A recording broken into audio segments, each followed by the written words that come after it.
Episode 1 कुछ भी कीजिए। उस आवाज को सुनते ही जन्नत की नज़र सीधे गेट की तरफ चली गई। गेट पर मौजूद रिधान को देखते ही उसकी पकड़ ब्लैंकेट पर कस गई और वही रिधान गुस्से से अंदर की तरफ आते हुए बोला, तुम इतना मेलोड्रामा क्यों कर रही हो? ये सुनते ही गुस्से के साथ जन्नत ने कहा, रिधान आप यहाँ से चले जाए, मुझे आपकी शक्ल भी नहीं देखनी। ये सुनते ही रिधान के एक्सप्रेशंस बदल गए। वो गुस्से से उसकी तरफ बढ़ा और उसके गर्दन को पकड़ते हुए बोला, तुम आखिर खुद को समझती क्या हो? पहली बात तो बेवजह ऐसे रोने का ड्रामा कर रही हो और ऊपर से जब मैं तुम्हें संभालने की कोशिश कर रहा हूं तो तुम खुद को मुझसे दूर करने की कोशिश कर रही हो। यू नो वॉट, मैं तुम जैसी लड़कियों की हरकतों को अच्छे से जानता हूँ। जन्नत की आंखों में आंसू आ गए। उसने रिधान को खुद से दूर धक्का देते हुए कहा, रिधान आप इसके अलावा और कर भी क्या सकते हैं? आपको सिर्फ और सिर्फ मुझे तकलीफ ही तो पहुंचना है। पहले आपने मॉम के सामने ये सब कुछ किया, मॉम को तकलीफ हुई और उसके साथ साथ मुझे कितनी तकलीफ हो रही है ये मैं आपको बता भी नहीं सकती। रिधान ने गुस्से के साथ कहा, मुझे जानना ही नहीं है तुम्हें क्या हो रहा है क्या नहीं। मुझे बस इतना पता है कि मैंने कुछ भी गलत नहीं किया है। ये सुनते ही जन्नत रोते हुए बोली, आपको अभी भी एहसास नहीं है क्या आपने कितनी बड़ी गलती की है? आपने पूरी तरह से मुझे बदनाम कर दिया है। मुझे तो इस बात का डर लग रहा है कि अगर डैडी को पता चला कि हमारे बीच ये सब कुछ हो रहा था तब क्या होगा। सोचकर ही मेरे रोंगटे खड़े हो रहे हैं। उसकी ये बात सुनकर रिधान ने उसके चेहरे को कसकर दबाते हुए कहा, तुम्हें दुनिया के लोगों को इतनी इम्पोर्टेंस देने की जरूरत नहीं है। जन्नत ने गुस्से के साथ कहा, वो कोई दूसरे लोग नहीं है बल्कि डैडी है मेरे। रिधान ने गुस्से के साथ कहा, कोई खून का रिश्ता नहीं है उनका तुम्हारे साथ, वो मेरे खुद के डैडी है। अगर मुझे प्रॉब्लम नहीं हो रही है तो तुम इतना ज़्यादा क्यों परेशान हो रही हो? और मैं हूँ तुम्हारे साथ, और जब मैं तुम्हारे साथ कोई प्रॉब्लम क्रिएट नहीं कर रहा हूँ तो फिर तुम इतना ज़्यादा क्यों रो रही हो? ये सुनकर जन्नत अपनी आंसू भरी आंखों से रिधान को देखकर बोली, तो क्या आपको मेरे रोने से फर्क पड़ रहा है? इसके जवाब में बिना किसी भाव के साथ रिधान ने कहा, नहीं बिल्कुल भी नहीं, मुझे क्यों तुम्हारे रोने से फर्क पड़ेगा? ये सुनकर जन्नत ने सार्कास्टिक होकर कहा, तो फिर आप ऐसे बिहेव क्यों कर रहे हैं जैसे कि आपको मुझसे बहुत ज़्यादा फर्क पड़ रहा हो? यू नो वॉट रिधान, आप तो सिर्फ मुझे बदनाम करना चाहते हैं। आप सिर्फ और सिर्फ मुझे तकलीफ पहुंचाना चाहते हैं। और ये जो कुछ भी हुआ है ये सब कुछ आपकी वजह से हुआ है। आपने सिर्फ और सिर्फ मुझे तकलीफ पहुंचाई है, मुझे बर्बाद करने की कोशिश की है। और अब इसके लिए मैं आपको माफ़ नहीं करूंगी। I hate you Ridhan, I hate you. उसकी सारी बातें सुनकर अब रिधान ने उसे गुस्से से बैट पर धक्का दे दिया और उसके ऊपर आते हुए बोला, मुझे मंजूर है तुम्हारी नफरत, मुझे फर्क नहीं पड़ता कि तुम मुझसे इतनी नफरत करती हो। लेकिन मैं बस इतना जानता हूँ कि तुम मेरी हो और तुम मुझे छोड़कर कभी नहीं जाओगी। और अभी 30 दिन का चैलेंज पूरा नहीं हुआ है। तुम्हें अच्छे से याद है कि अभी हमारे बीच बहुत कुछ होना बाकी है।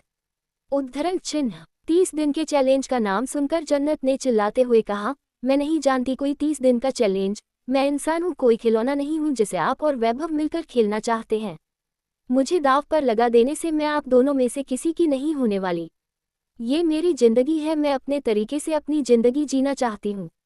लेकिन तभी रिधान ने उसके होठों को कसकर पकड़ते हुए कहा, बहुत बोलने लगी हो तुम। और अगर रिधान सूर्यवंशी को कोई चैलेंज देता है तो वो उसे बिना पूरा करे पीछे नहीं हटता। इसलिए इस चैलेंज को मैं जरूर पूरा करूंगा और तुम चाह कर भी मुझे रोक नहीं पाओगी। इसी के साथ वो नीचे झुका और उसके होठों को अपने होठों में ले लिया। जन्नत की आंखें बड़ी हो गई। एक बार फिर से उसे वो पल याद आने लगा जब वो इसी तरह किस कर रहे थे और भावना ने उन्हें देख लिया था और रंगे हाथ पकड़ लिया था। ये सब कुछ सोचते ही उसने तुरंत जोर से रिधान को धक्का दिया और हड़बड़ी के साथ बोली, रिधान प्लीज नहीं, दूर हो जाए मुझसे, मेरे साथ ऐसा मत कीजिए। मैं पहले ही बहुत ज़्यादा परेशान हूँ अब और मुझे तकलीफ मत पहुँचाइए। लेकिन रिधान तो जैसे पागल हो गया था। उसने उसे फिर से कमर से पकड़ा और उसे होठों पर अपने होंठ रखते हुए बोला, तुमने मुझे बहुत ज़्यादा इरिटेट किया है, अब इस इरिटेट की सज़ा तो तुम्हें मिलेगी ना। ये कहते हुए वो उसके होठों को अपने होठों में ले लिया और उसे पैशनेटली किस करने लगा। ये महसूस करके जन्नत की आंखें बड़ी हो गई और वो तुरंत रिधान को दूर धक्का देने लगी। लेकिन रिधान उसके होठों को तब तक किस करता रहा जब तक कि जन्नत पूरी तरह शांत होकर उसकी बाहों में नहीं निहाल हो गई। और जब वो उसकी बाहों में गई तो रिधान अब उसे हल्के से चूमने लगा। उसको चूमते हुए उसने उसके पूरे बालों को सहलाया और फिर उसके माथे पर अपने होंठ रखकर बोला, जब तक मैं तुम्हारे साथ हूँ तब तक तुम्हें कुछ नहीं होगा और तुम्हें किसी से डरने की जरूरत नहीं है। ये सुनकर जन्नत ने धीरे से अपनी आंसू भरी नजरों से रिधान को देखते हुए कहा, आपकी शादी होने वाली है। आपको शर्म आनी चाहिए इस तरह मेरे साथ करते हुए। ये सुनकर रिधान ने तिरछी स्माइल के साथ कहा, मुझे किसी चीज की कोई शर्म नहीं है। मुझे अच्छे से पता है कि मैं क्या कर रहा हूँ और क्या नहीं। तुम फिक्र मत करो, जो भी होगा अच्छा होगा और मैं जो भी करूँगा खासकर वो तुम्हारे लिए अच्छा होगा। ये सुनते ही जन्नत उससे अपनी नज़रें फेरते हुए बोली, मुझे फर्क नहीं पड़ता आप क्या अच्छा करते हैं और क्या बुरा करते हैं। मुझे बस इतना पता है कि आपने मेरे साथ बहुत गलत किया है और उसके लिए मैं आपको माफ़ नहीं करूँगी। आपने मुझे बदनाम करके रख दिया है। ये सुनकर रिधान तिरछा मुस्कुरा दिया और नीचे झुककर उसके गाल पर वाइट करते हुए बोला, मुझे तुम्हारी ये नफरत भी मंजूर है। इसी के साथ उसने उसके गर्दन को चूम लिया जिससे जन्नत हल्के से अपनी आंखें बंद कर ली। रिधान उसे कुछ पल तक देखकर और फिर उसके माथे पर किस करके उससे दूर हटते हुए बोला, अब दोबारा तुम्हारी आंखों से आंसू नहीं निकलना चाहिए, क्योंकि अगर तुम्हारी आंखों से आंसू निकलेगा तो मैं अपने होठों पर कंट्रोल नहीं कर पाऊंगा और वो सिर्फ तुम्हारे होठों पर नहीं चलेंगे बल्कि और भी कहीं जगह चल सकते हैं। उसकी ऐसी बात सुनकर जन्नत का चेहरा ना चाहते हुए भी लाल हो गया और वो गुस्से से रिधान को देखने लगी। रिधान तिरछा मुस्कुराया और वहां से बाहर चला गया। इधर उसके जाने के बाद जन्नत की आंखों से फिर से आंसू निकलने लगे और वो परेशान होकर बोली, मुझे ऐसा क्यों लग रहा है जैसे मेरी जिंदगी खिलौना बन गई है। चारों तरफ से लोग खेल रहे हैं, मुझे सिवाय तकलीफ के और कुछ भी नहीं हो रही है। मेरा दिल ऐसा कर रहा है जैसे कि मैं खुद की जान ले लूं। ये कहते हुए उसने खुद को अपनी बाहों में भर लिया और सिसक सिसक कर रोने लगी। इधर दूसरी तरफ स्टडी रूम में तन्मय इस वक्त रमन के साथ कुछ काम कर रहे थे। तभी दरवाजा खुला और भावना अंदर आते हुए बोली, तन्मय मुझे अभी के अभी आपसे बात करनी है। तन्मय किसी मीटिंग की तैयारी कर रहा था जिस वजह से उसने कहा, भावना मैं तुमसे बाद में बात करता हूँ, अभी मेरी एक इंटरनेशनल क्लाइंट के साथ मीटिंग है। लेकिन भावना ने गुस्से के साथ कहा, तन्मय बहुत इंपॉर्टेंट है इसलिए मैं आपसे बात करना चाहती हूँ। इसलिए प्लीज़ आपकी मीटिंग बाद में भी होती रहेगी लेकिन ये बात अभी करनी है। उसको ऐसे गुस्से में देखकर रमन और तन्मय दोनों एक दूसरे को देखने लगे। तभी रमन ने हिचकिचाते हुए कहा, शायद मैडम को कोई इंपॉर्टेंट बात करनी होगी, आप कर लीजिए मैं थोड़ी देर में आता हूँ। ये कहकर वो वहां से सीधे बाहर की तरफ निकल गया। इधर उसके जाने के बाद तन्मय ने गुस्से के साथ कहा, भावना तुम्हें हुआ क्या है। मैं देख रहा हूँ कल से तुम बहुत अजीब बिहेव कर रही हो। ना तो ठीक से बात कर रही हो ना ही मेरी तरफ ठीक से देख रही हो, खुद में ही गुम हो। क्या हुआ है तुम्हें। तभी भावना गुस्से से अंदर आते हुए बोली, तन्मय मैं बहुत ज़्यादा परेशान हूँ, मुझे कुछ समझ नहीं आ रहा है और अब इसीलिए मैं तुमसे बात करना चाहती हूँ। उसकी ऐसी बात सुनकर तन्मय ने ना समझी में कहा, क्या हुआ है, कौन सी बात तुम्हें परेशान कर रही है। इसके जवाब में भावना ने गुस्से के साथ कहा, मैं इसी एक हफ्ते के अंदर अंदर रिधान और ईशानी की शादी करवाना चाहती हूँ। आप ईशानी के मॉम डैड से बात कीजिए, कुछ भी कीजिए, लेकिन उनसे कहिए कि बस इसी एक हफ्ते में उनकी शादी हो जानी चाहिए। उसकी ये बात सुनते ही एक पल के लिए तन्मय हैरान हो गया और हैरानी से उसे देखने लगा। एपिसोड 2 रिधान और जन्नत की अब शादी होगी। अब आगे। इधर दूसरी तरफ स्टडी रूम में तन्मय इस वक्त रमन के साथ कुछ काम कर रहे थे। तभी दरवाजा खुला और भावना अंदर आते हुए बोली, तन्मय मुझे अभी के अभी आपसे बात करनी है। तन्मय किसी मीटिंग की तैयारी कर रहा था जिस वजह से उसने कहा, भावना मैं तुमसे बाद में बात करता हूँ, अभी मेरी एक इंटरनेशनल क्लाइंट के साथ मीटिंग है। लेकिन भावना ने गुस्से के साथ कहा, तन्मय बहुत इंपॉर्टेंट है इसलिए मैं आपसे बात करना चाहती हूँ। इसलिए प्लीज़ आपकी मीटिंग बाद में भी होती रहेगी लेकिन ये बात अभी करनी है। उसको ऐसे गुस्से में देखकर रमन और तन्मय दोनों एक दूसरे को देखने लगे। तभी रमन ने हिचकिचाते हुए कहा, शायद मैडम को कोई इंपॉर्टेंट बात करनी होगी, आप कर लीजिए मैं थोड़ी देर में आता हूँ। ये कहकर वो वहां से सीधे बाहर की तरफ निकल गया। इधर उसके जाने के बाद तन्मय ने गुस्से के साथ कहा, भावना तुम्हें हुआ क्या है। मैं देख रहा हूँ कल से तुम बहुत अजीब बिहेव कर रही हो। ना तो ठीक से बात कर रही हो ना ही मेरी तरफ ठीक से देख रही हो, खुद में ही गुम हो। क्या हुआ है तुम्हें। तभी भावना गुस्से से अंदर आते हुए बोली, तन्मय मैं बहुत ज़्यादा परेशान हूँ, मुझे कुछ समझ नहीं आ रहा है और अब इसीलिए मैं तुमसे बात करना चाहती हूँ।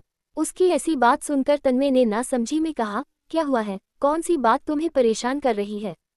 इसके जवाब में भावना ने गुस्से के साथ कहा, मैं इसी एक हफ्ते के अंदर अंदर रिधान और ईशानी की शादी करवाना चाहती हूँ। आप ईशानी के मॉम डैड से बात कीजिए, कुछ भी कीजिए, लेकिन उनसे कहिए कि बस इसी एक हफ्ते में उनकी शादी हो जानी चाहिए। उसकी ये बात सुनते ही एक पल के लिए तन्मय हैरान हो गया और हैरानी से उसे देखने लगा। अंडस्को तभी तन्मय ने ना समझी में कहा, भावना ये तुम क्या कह रही हो? शादी तो 1 महीने के अंदर होने वाली थी ना, तो 1 हफ्ते के अंदर ये कैसे होगा? और तुम्हें पता है कि हम सूर्यवंशी हैं और हमारा इकलौता बेटा है, उसकी शादी हम ऐसे जल्दबाजी के साथ नहीं कर सकते। मीडिया को बुलाना है, रिलेटिव्स आएंगे और भी बहुत सारी तैयारी करनी है। मैंने अपने बेटे की शादी के लिए जो जो सपने देखे थे मैं वो सब पूरा करना चाहता हूँ। और तुमने भी तो देखे थे ना, तो फिर 1 हफ्ते में तुम शादी करने के बारे में क्यों सोच रही हो? भावना ने परेशान होते हुए कहा, तन्मय मैंने जो भी सपने देखे थे वो मैं अब तो पूरी नहीं कर सकती और ना ही अब मैं पूरे करना चाहती हूँ। मैं बस इतना चाहती हूँ कि जल्द से जल्द रिधान और ईशानी की शादी हो जाए बस। और उसके बाद आप जन्नत के लिए भी कोई लड़का देखिए। और हाँ, ये कोशिश कीजिएगा कि वो लड़का अच्छे दिल का हो, जैसे हमारी जन्नत है। उसकी ये सारी बातें सुनकर अब तन्मय के एक्सप्रेशंस बदल गए। वो अब गुस्से के साथ बोला, पहले तो तुम रिधान की शादी इतनी जल्दी करवाना चाहती हो और अब तुम ये चाहती हो कि मैं जन्नत के लिए भी लड़का ढूंढना शुरू कर दूं। क्या तुम पागल हो? क्या अच्छे लड़के प्लेट में लगे मिलते हैं? ईशानी तो मेरे दोस्त की बेटी थी, तब मैंने उसे रिधान के लिए चूज कर लिया, लेकिन जन्नत वो बहुत अलग है। उसके लिए मैं किसी भी ऐसे लड़के को उसकी जिंदगी में नहीं ला सकता। उसकी बात सुनकर भावना ने गुस्से के साथ कहा, अभी आपने कहा कि आप सूर्यवंशी खानदान से बिलोंग करते हैं, तो फिर क्या आपको एक अच्छा लड़का नहीं मिलेगा अपनी बेटी के लिए? देखिए तन्मय, मैं कुछ नहीं जानती, जन्नत के लिए भी जल्द से जल्द लड़का ढूंढिए, क्योंकि अब मैं चाहती हूँ कि रिधान की शादी के 2-3 दिन बाद ही जन्नत की शादी हो जाए। जन्नत भी अपने ससुराल जाए और अच्छे से खुश रहे। इससे ज्यादा मैं और कुछ भी नहीं चाहती। अचानक से उसकी ऐसी बातें सुनकर अब तन्मय को कुछ समझ नहीं आया कि वो क्या बोले। तभी उसने गहरी सांस लिया और उसे कंधे से पकड़कर बोला, अच्छा ठीक है, अब मेरी बात सुनो। पहले मुझे ये बताओ कि क्या बात है, ऐसा क्या हुआ है जो तुम रिधान और जन्नत की शादी इतनी जल्दी करवाना चाहती हो? अचानक से भावना की आंखों में आंसू आ गए। उसने कहा, आपको पता है ना कि जन्नत हमारी बेटी नहीं है, वो हमारा खून नहीं है। और कल को कुछ ऊंच नीच हो गया तो दुनिया हमें ही कहेगी, हम पर थूकेगी, हमें ताने मारेगी कि एक तो वो हमारी बेटी नहीं थी, ऊपर से हमने उसके साथ ये सब कुछ कर दिया। इसलिए मैं चाहती हूँ कि उसकी जल्द से जल्द एक अच्छे और बड़े खानदान में शादी हो जाए, जिससे वो वहाँ पर खुश रहे और हम यहाँ पर चैन से जिए। मैं नहीं चाहती कि उसे कभी ये महसूस हो कि हम उसके सगे माँ बाप नहीं थे, इसलिए उसके साथ कुछ भी कर दिया। ये सुनते ही तन्मय ने कहा, नहीं, तुम ऐसा क्यों सोच रही हो? उसे खुद भी पता है कि वो ऐसा हमारे बारे में नहीं सोचेगी। वो जानती है कि हम कैसे हैं। तुम बेवजह परेशान हो रही हो। ये कहकर उसने भावना को अपने सीने से लगा लिया और भावना सिसक सिसक कर रोते हुए मन में बोली, तन्मय मैं आपको नहीं बता सकती कि मैंने अपनी नज़रों से क्या देखा है। मैंने कभी सपने में भी नहीं सोचा था कि हमारा बेटा जन्नत के साथ ऐसा कुछ करेगा। सच कहूँ तो मुझे सबसे ज़्यादा अपने बेटे से खतरा है जन्नत के लिए। और मैं बस अपने बेटे को जन्नत से जल्द पूरी तरह दूर कर देना चाहती हूँ। और इसके लिए मुझे चाहे कुछ भी करना पड़े मैं करूँगी। ये सब सोचते हुए उसने अपनी आंखें बंद कर ली और तभी तन्मय ने उसे खुद से दूर करते हुए कहा, तुम पहले शांत हो जाओ, मैं ईशानी के मॉम डैड से बात करता हूँ। अगर वो 1 हफ्ते में शादी के लिए रेडी होते हैं तो हम 1 हफ्ते में ही रिधान की शादी कर देंगे। लेकिन जन्नत की शादी के लिए मुझे कुछ सोचना पड़ेगा। ये सुनकर भावना ने अब कुछ नहीं कहा और वो वहां से बाहर निकल गई। वो बाहर निकलकर सीधे जन्नत के कमरे की तरफ आई। वो जब जन्नत के कमरे के अंदर पहुंची तो उनकी नज़र जन्नत पर गई। जन्नत गहरी नींद में सो रही थी, लेकिन दूर से ही पता चल रहा था कि उसने काफी ज्यादा रोया है, क्योंकि उसका छोटा सा चेहरा बिल्कुल लाल था। उसके आंसू अभी भी उसके चेहरे पर था। और कुछ पल तक उसे देखते रहने के बाद वो उसके पास आए और धीरे से उसके माथे पर हाथ फेरते हुए बोली, मुझे माफ कर दो बेटा, मुझे पता है कि मैं तुम्हारे साथ अब बहुत ज्यादा गलत करने वाली हूँ, लेकिन अगर मुझे तुम्हें अपने बेटे से बचाना है तो ये करना पड़ेगा। मुझे ये बात कहने में बिल्कुल शर्म नहीं है कि मेरा बेटा बेटा नहीं बल्कि एक राक्षस है, जो तुम जैसी मासूम के साथ कुछ भी कर सकता है, इसलिए मुझे तुम्हें उससे दूर करना पड़ेगा। ये कहते हुए वो नीचे झुकी और उसके माथे पर किस कर ली और फिर वहां से बाहर निकल गई। इधर दूसरी तरफ एक सुनसान रोड के किनारे रिधान ने अपनी कार रोकी। वो कार से बाहर निकला और कार से टिककर खड़ा हो गया।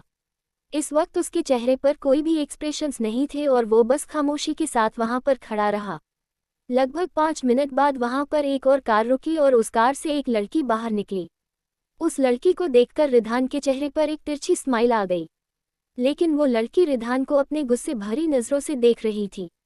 उसे देखकर रिधान ने हंसते हुए कहा, मुझे नहीं पता था कि तुम सच में यहाँ मुझसे मिलने आओगी। तुम्हारे इस ब्रेव एक्सप्रेशंस को देखकर लगता है कि सच में तुम्हें मेरा कोई डर नहीं है।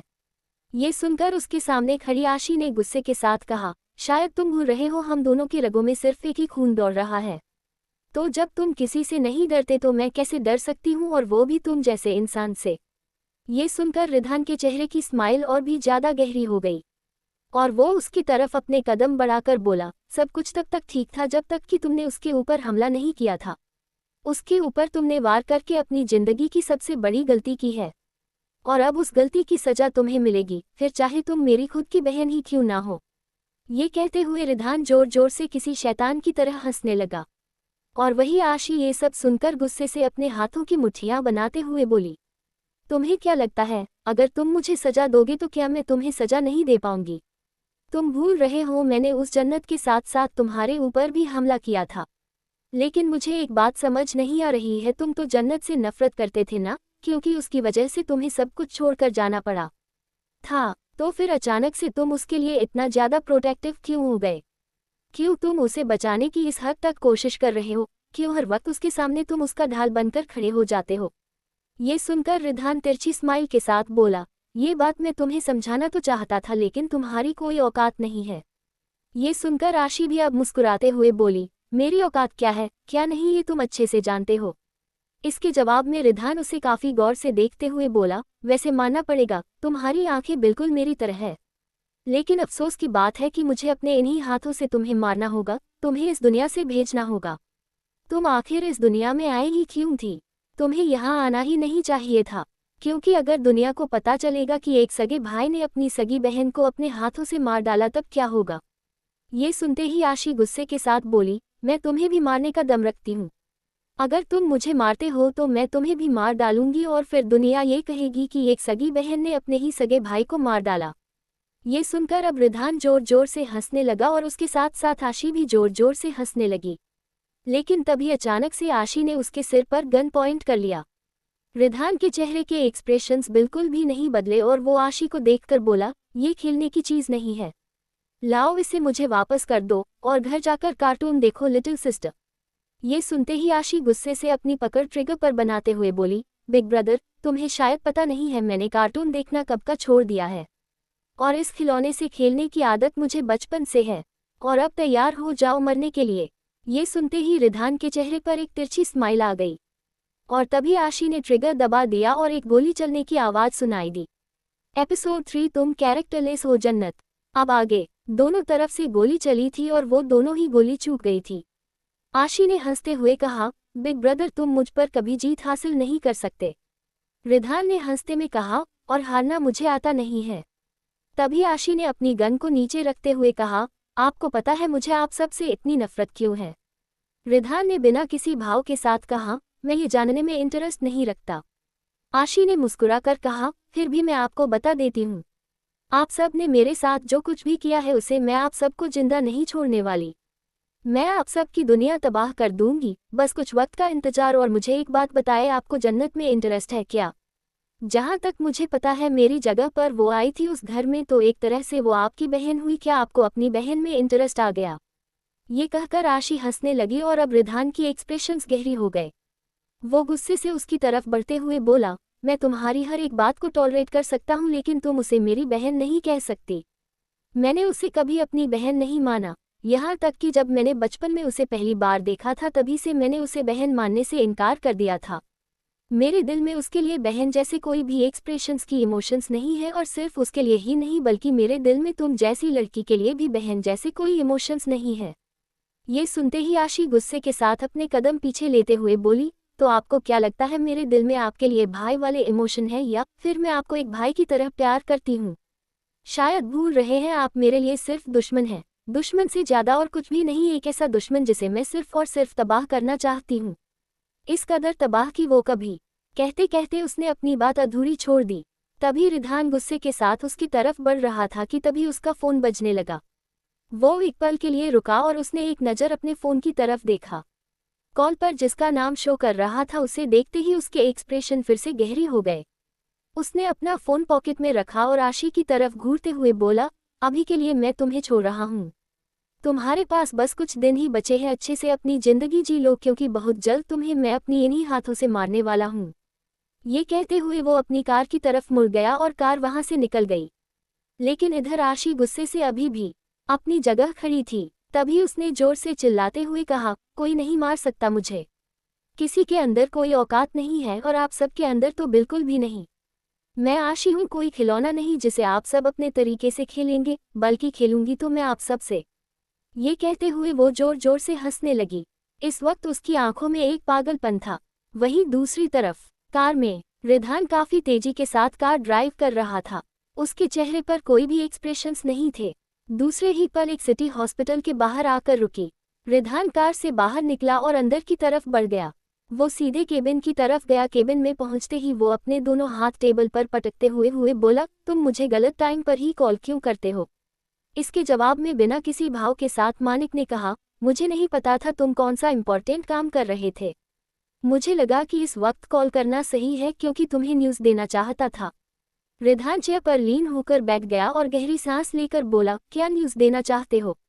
मालिक ने फाइल को आगे बढ़ाते हुए कहा, आई एम सॉरी पर तुम जिस ऑपरेशन के बारे में बात कर रहे थे वो अभी के लिए नहीं हो सकता क्योंकि अभी उसकी उम्र बहुत ज़्यादा कम है और हम ऐसे यूट्रस कॉर्पोरेशन नहीं कर सकते।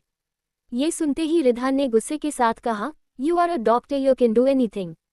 ये सुनकर मानिक ने कहा, हाँ डॉक्टर हूँ मैं, लेकिन कोई भगवान नहीं हूँ जो इतनी कम उम्र में उसका यूट्रस का ऑपरेशन कर दूँ। इससे उसकी जान को खतरा हो सकता है। ये सुनकर रिधान कुछ पल तक खामोश रहा और फिर दांत पीसते हुए बोला, क्या कोई दूसरा रास्ता है? इसके जवाब में बिना किसी भाव के साथ मानिक ने कहा, कम से कम उसकी उम्र हो जाने दो। एटलीस्ट 30 साल तक हम ऐसा कुछ भी नहीं सोच सकते, इसलिए प्लीज़ तुम अपने दिमाग से ये फितूर निकाल दो। और वैसे भी अगर तुम उसे पाना चाहते हो तो तुम्हारे अंदर इस बात का भी शौक होता ना कि आगे चलकर जब तुम्हें उससे प्यार हो तो तुम दोनों की प्यार की निशानी इस दुनिया में आए। ये सुनकर रिधान अपनी आंखें छोटी करके बोला, मुझे उससे कभी प्यार नहीं होगा। वो सिर्फ मेरी आवारगी है और दीवानगी रहेगी। और जहाँ बातें प्यार की निशानी, तो जब प्यार ही नहीं है तो निशानी का क्या करेंगे? ये सुनकर मानिक तब उसे बहुत ज्यादा गौर से देखने लगा और कुछ सोचकर बोला, आंटी ने मुझे शादी में इनवाइट किया है। क्या सच में तुम ईशानी से शादी करने वाले हो? अगर ईशानी से शादी करोगे तो तुम्हारे इस आवारगी और दीवानगी का क्या होगा? और मैंने ये भी सुना है कि तुमने वैभव खुराना से 30 दिन का चैलेंज लिया है। 30 दिन पूरे होने में बस कुछ ही दिन बचे हैं, क्या तुम ये चैलेंज कंप्लीट कर पाओगे? क्या तुम उसे अपना बना पाओगे? ये सुनकर रिधान के चेहरे पर एक तिरछी स्माइल आ गई। उसने कहा, मैं बहुत कुछ कर सकता हूँ और उसे अपना भी बना सकता हूँ, लेकिन अब मैं कुछ करना ही नहीं चाहता क्योंकि अब जो करेगी वो खुद करेगी। ये सुनकर मानिक ने हैरानी के साथ कहा, क्या ये तुम क्या कह रहे हो? तुम आखिर इतने कॉन्फिडेंस से कैसे कह सकते हो कि वो तुम्हारे लिए ये सब कुछ करेगी? ये सुनकर रिधान तिरछी स्माइल के साथ बोला, बहुत जल्द सबको पता चल जाएगा, उनमें से तुम भी शामिल हो, ठीक है? ये कहकर वो अपनी जगह से उठा तो मानिक ने कहा, रिधान कहीं तुम्हारी ये आवारगी, दीवानगी और पागलपन उसके लिए खतरा साबित ना हो जाए। क्या तुम सच में उससे प्यार नहीं करते? क्या तुम्हें नहीं लगता कि वो प्यार डिजर्व करती है? पहले ही उसके साथ इतना कुछ गलत हुआ है और लोग उसके जान के पीछे पड़े हैं। अगर तुम भी उससे प्यार करने के बजाय ये सब कुछ करोगे तो वो कहाँ जाएगी? ये सुनकर बिना किसी भाव के साथ रिधान ने कहा, वो चाहे जहाँ जाएगी लेकिन लौटकर सिर्फ मेरे पास आएगी। उसके पास रास्ते कई सारे हैं लेकिन उन सभी रास्तों की मंजिल सिर्फ एक है, जो कि रिधान सूर्यवंशी है। इसी के साथ वो तिरछी स्माइल के साथ वहां से बाहर निकल गया और इधर मानिक उसकी ये सारी बातें बस हैरानी के साथ सुनता रह गया। उसने खुद से कहा, आखिर ये इंसान की प्रॉब्लम क्या है? ये इंसान चाहता क्या है? पहले तो ये ईशानी के साथ शादी कर रहा है, ऊपर से इसने वैभव के साथ 30 दिन का चैलेंज भी लिया है। आखिर ये करेगा तो करेगा क्या, और इन सब में जन्नत का क्या रोल है? मुझे कुछ समझ नहीं आ रहा है, लेकिन मैं बस इतना चाहता हूँ कि इन सब में जन्नत को कोई भी प्रॉब्लम ना हो। उस लड़की ने बहुत तकलीफ झेला है। ये सब कहते हुए उसने अपनी आंखें बंद की और गहरी सांस लेकर वहीं पर बैठ गया। इधर दूसरी तरफ सूर्यवंशी पैलेस में शादी की तैयारी शुरू हो गई थी। चारों तरफ डेकोरेशन हो रहा था। कल हल्दी थी, फिर मेहंदी और उसके बाद शादी। इस वक्त ईशानी रूम में अपने लिए हल्दी का लहंगा सेलेक्ट कर रही थी। वो डिजाइनर खुद आए हुए थे, मेकअप आर्टिस्ट भी मौजूद थे जो कल उसके लुक के बारे में बातें कर रहे थे। ईशानी के चेहरे से खुशी जा ही नहीं रही थी। तभी वहां पर भावना आए और उनके हाथ में खानदानी गहने थे। वो ईशानी की तरफ बढ़ाते हुए बोली, ईशानी बेटा, जैसा कि तुम जानती हो कि हमारा सिर्फ इकलौता बेटा रिधान है और तुम इस खानदान की इकलौती अकेले बहू बनने वाली हो, इसलिए मैं अभी से ही तुम्हें सारे गहने देना चाहती हूँ।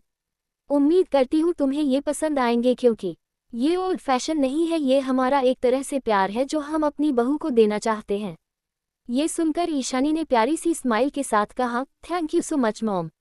अगर आप मुझे ओल्ड फैशन गहने भी देती ना तब भी मुझे फर्क नहीं पड़ता, मेरे लिए इस घर में शादी करना ही बहुत बड़ी बात है। ये सुनकर भावना मुस्कुराए और बोली, मुझे तो यकीन नहीं होता मेरे रिधान के लिए इतनी अच्छी और समझदार लड़की मिली। ये कहकर वो प्यार से उसके सर पर हाथ फेरी और ईशानी भी स्माइल करने लगी। तभी वहां पर जन्नत अंदर आते हुए बोली, मॉम ये कुछ गहने आपके टेबल पर ही छूट गए थे जिन्हें मैं लेकर आई हूँ। उसकी आवाज़ सुनकर भावना ने स्माइल के साथ उसके हाथ से गहने लिया और बोली, अरे हाँ, मैं ये तो भूल ही गई थी। थैंक यू बेटा। जन्नत ने हल्की स्माइल के साथ अपना सर हिला दिया, जिसके बाद वो ईशानी को देखने लगी और फिर उसकी नज़र चारों तरफ गई। वहाँ इस वक्त बहुत डिजाइनर सारे लोग मौजूद थे और बेड पर ईशानी के डिजाइनर लहंगे बिखरे पड़े थे। ये सब कुछ देखकर अचानक से जन्नत के चेहरे पर एक अजीब से एक्सप्रेशन आ गए और उसने बस अपना सर नीचे झुका लिया। तभी ईशान उसे ध्यान से देखते हुए बोली, मॉम क्या मैं अपने शादी के फंक्शंस में जन्नत की हेल्प ले सकती हूँ? आई मीन एक लड़की की मुझे ज़रूरत होगी और जन्नत तो मेरी ननंद बनेगी ना, तो इसलिए मुझे इसकी ज़रूरत है। नन शब्द सुनते ही एक बार फिर से जन्नत का चेहरा पीला पड़ गया और वही भावना भी एक पल के लिए खामोश रह गई। क्यों नहीं पता नहीं है, तभी ने मन में कहा, मेरी और रिधान। लेकिन ये कहते कहते वो रुक गई और खुद को संभालते हुए बोली, वैसे भी मेरे और रिधान के बीच है ही क्या?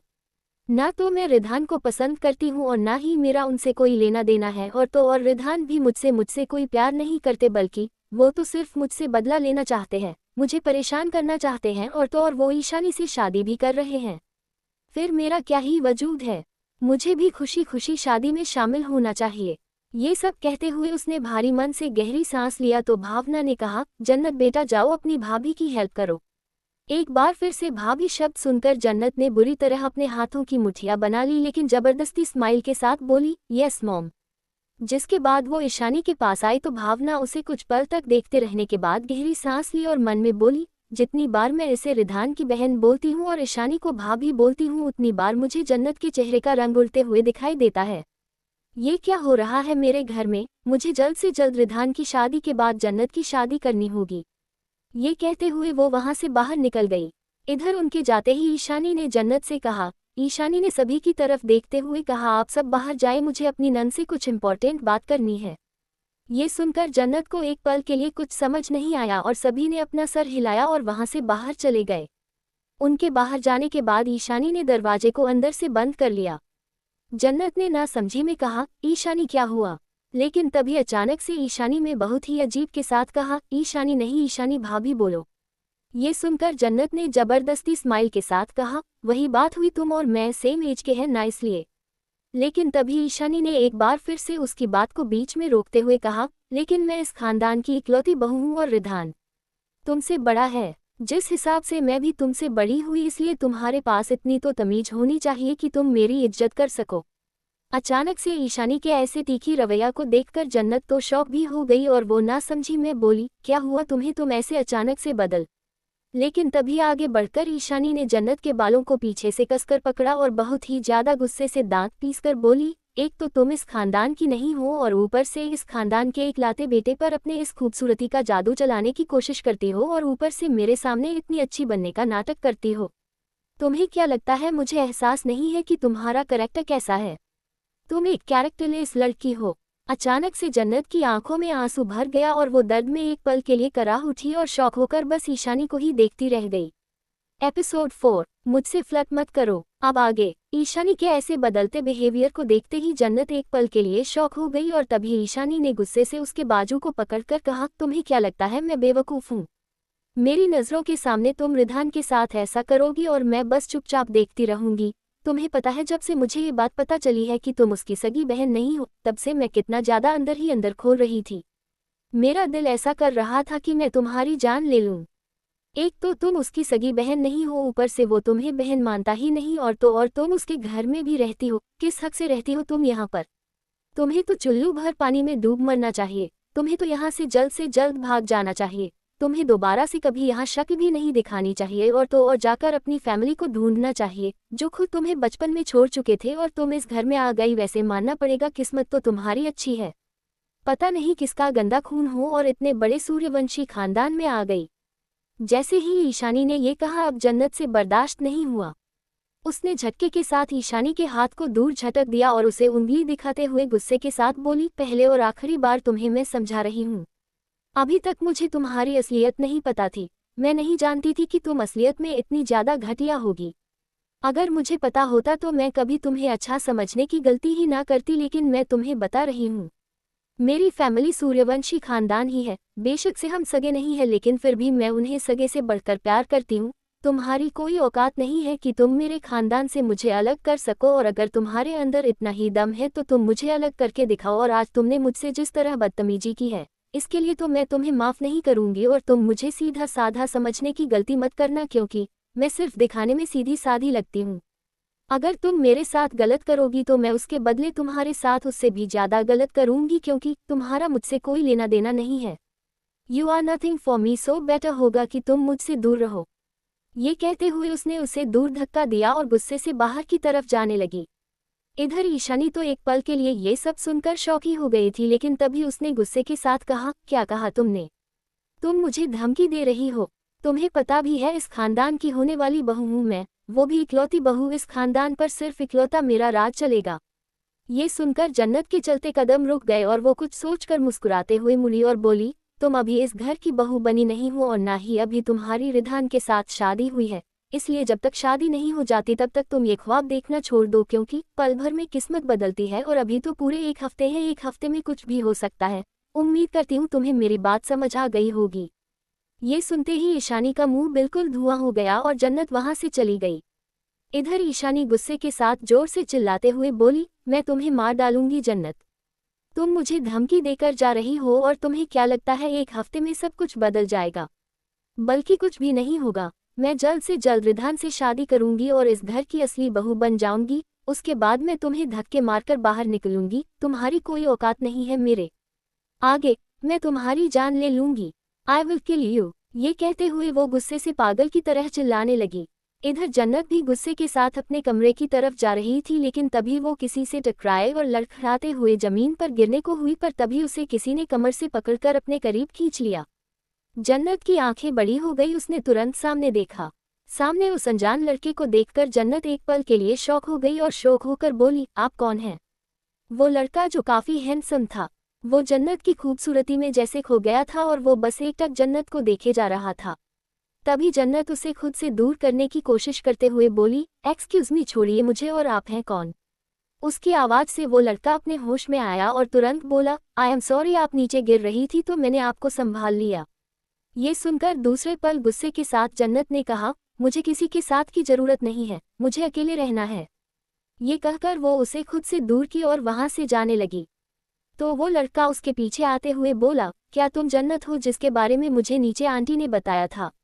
मैं तुमसे पहली बार मिल रहा हूँ और तुम भी मुझसे पहली बार मिल रही हो। उसे खुद के नाम से बुलाते हुए सुनकर जन्नत के चलते कदम रुक गए। वो पीछे मुड़ी उस लड़के को घूरते हुए बोली, एक्सक्यूज मी, मैं आपको नहीं जानती, और क्या मॉम ने मेरे बारे में आपसे बताया? इसके जवाब में अपना सर हिलाते हुए उस लड़के ने कहा, मेरा नाम समर है और मैं आपका दूर का रिश्तेदार हूँ।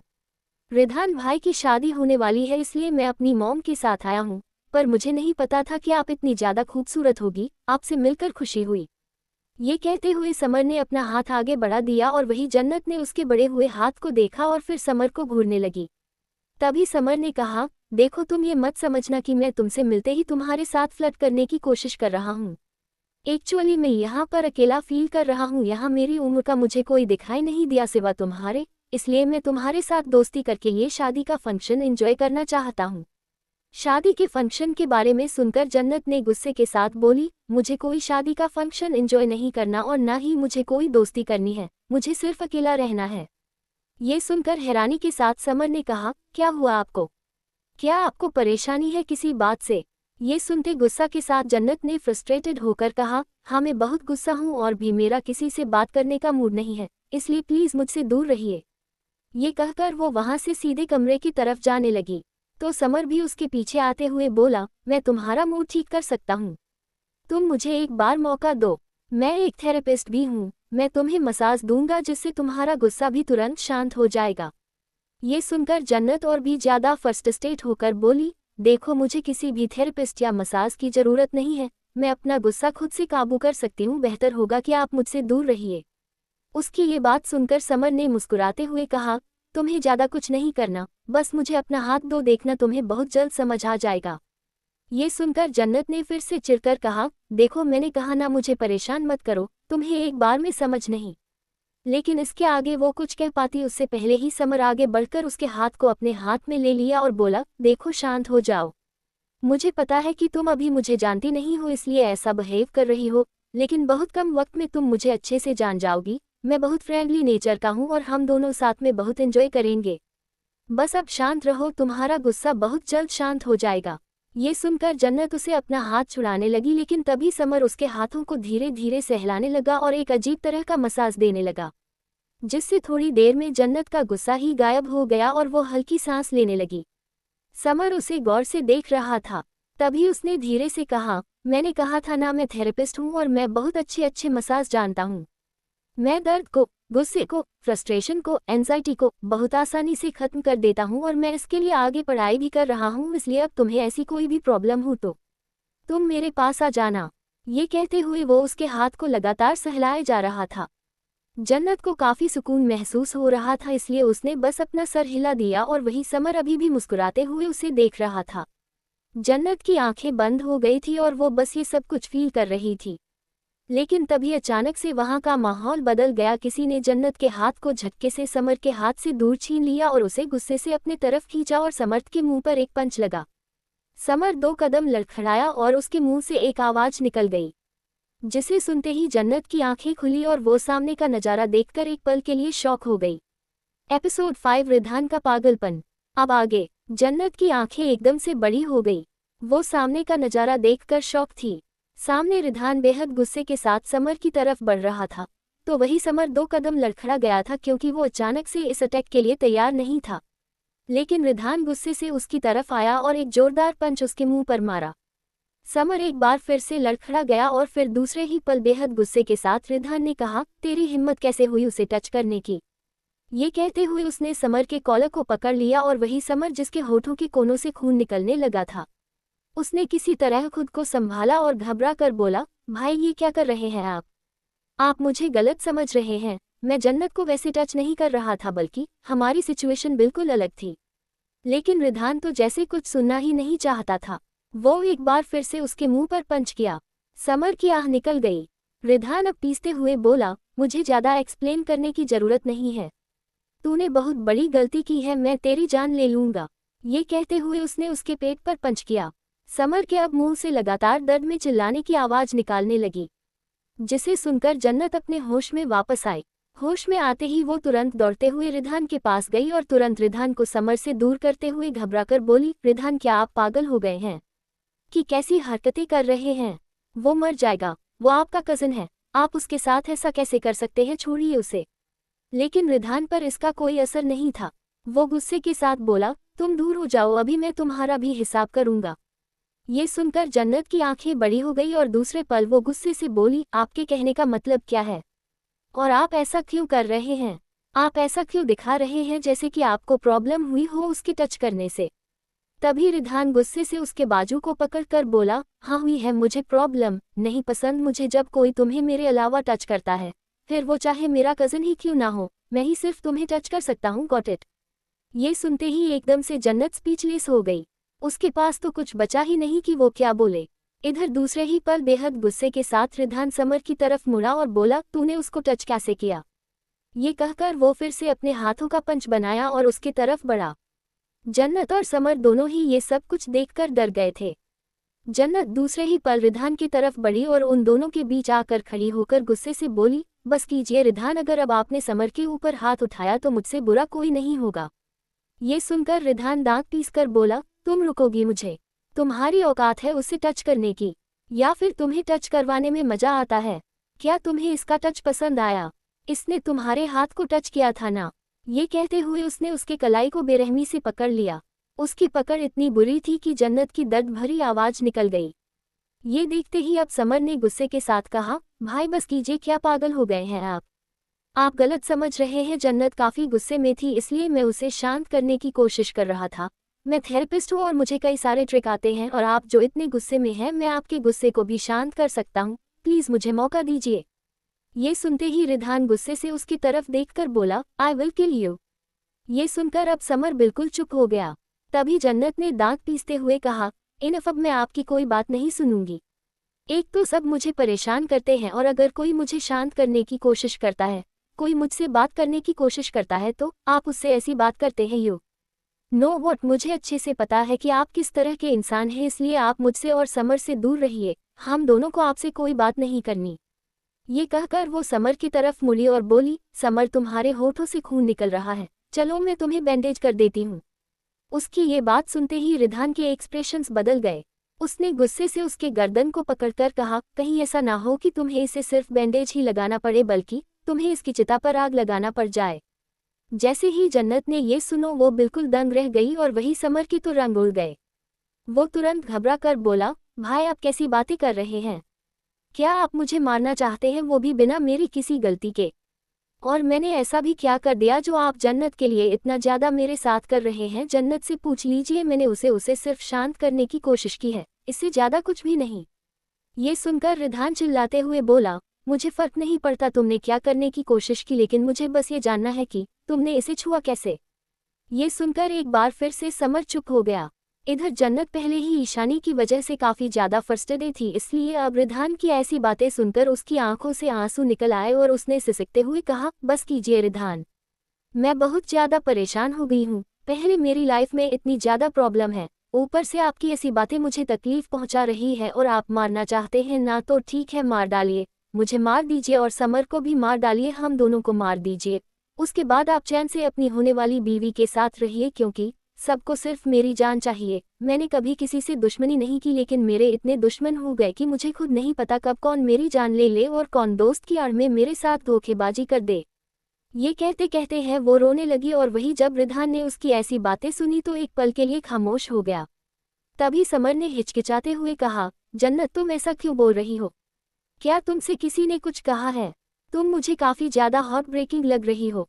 तभी जन्नत अपने आंसू को साफ करते हुए बोली, नहीं समर, मैं बिल्कुल ठीक हूँ।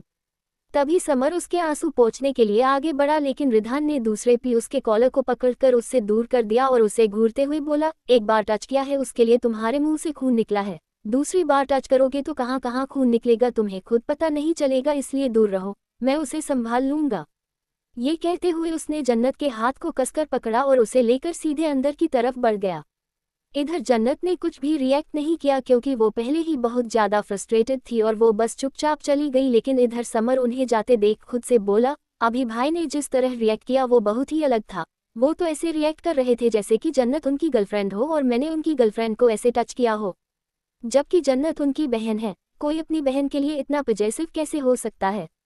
लेकिन मैं बोल रहा हूँ वो उनकी सगी बहन थोड़ी ना है, लेकिन अगर सगी बहन नहीं है तो? ये सब सवाल करते हुए भी एकदम से चुप हो गया और फिर दूसरे पल गुस्से से बोला, ये सब मैं क्या सोच रहा हूँ?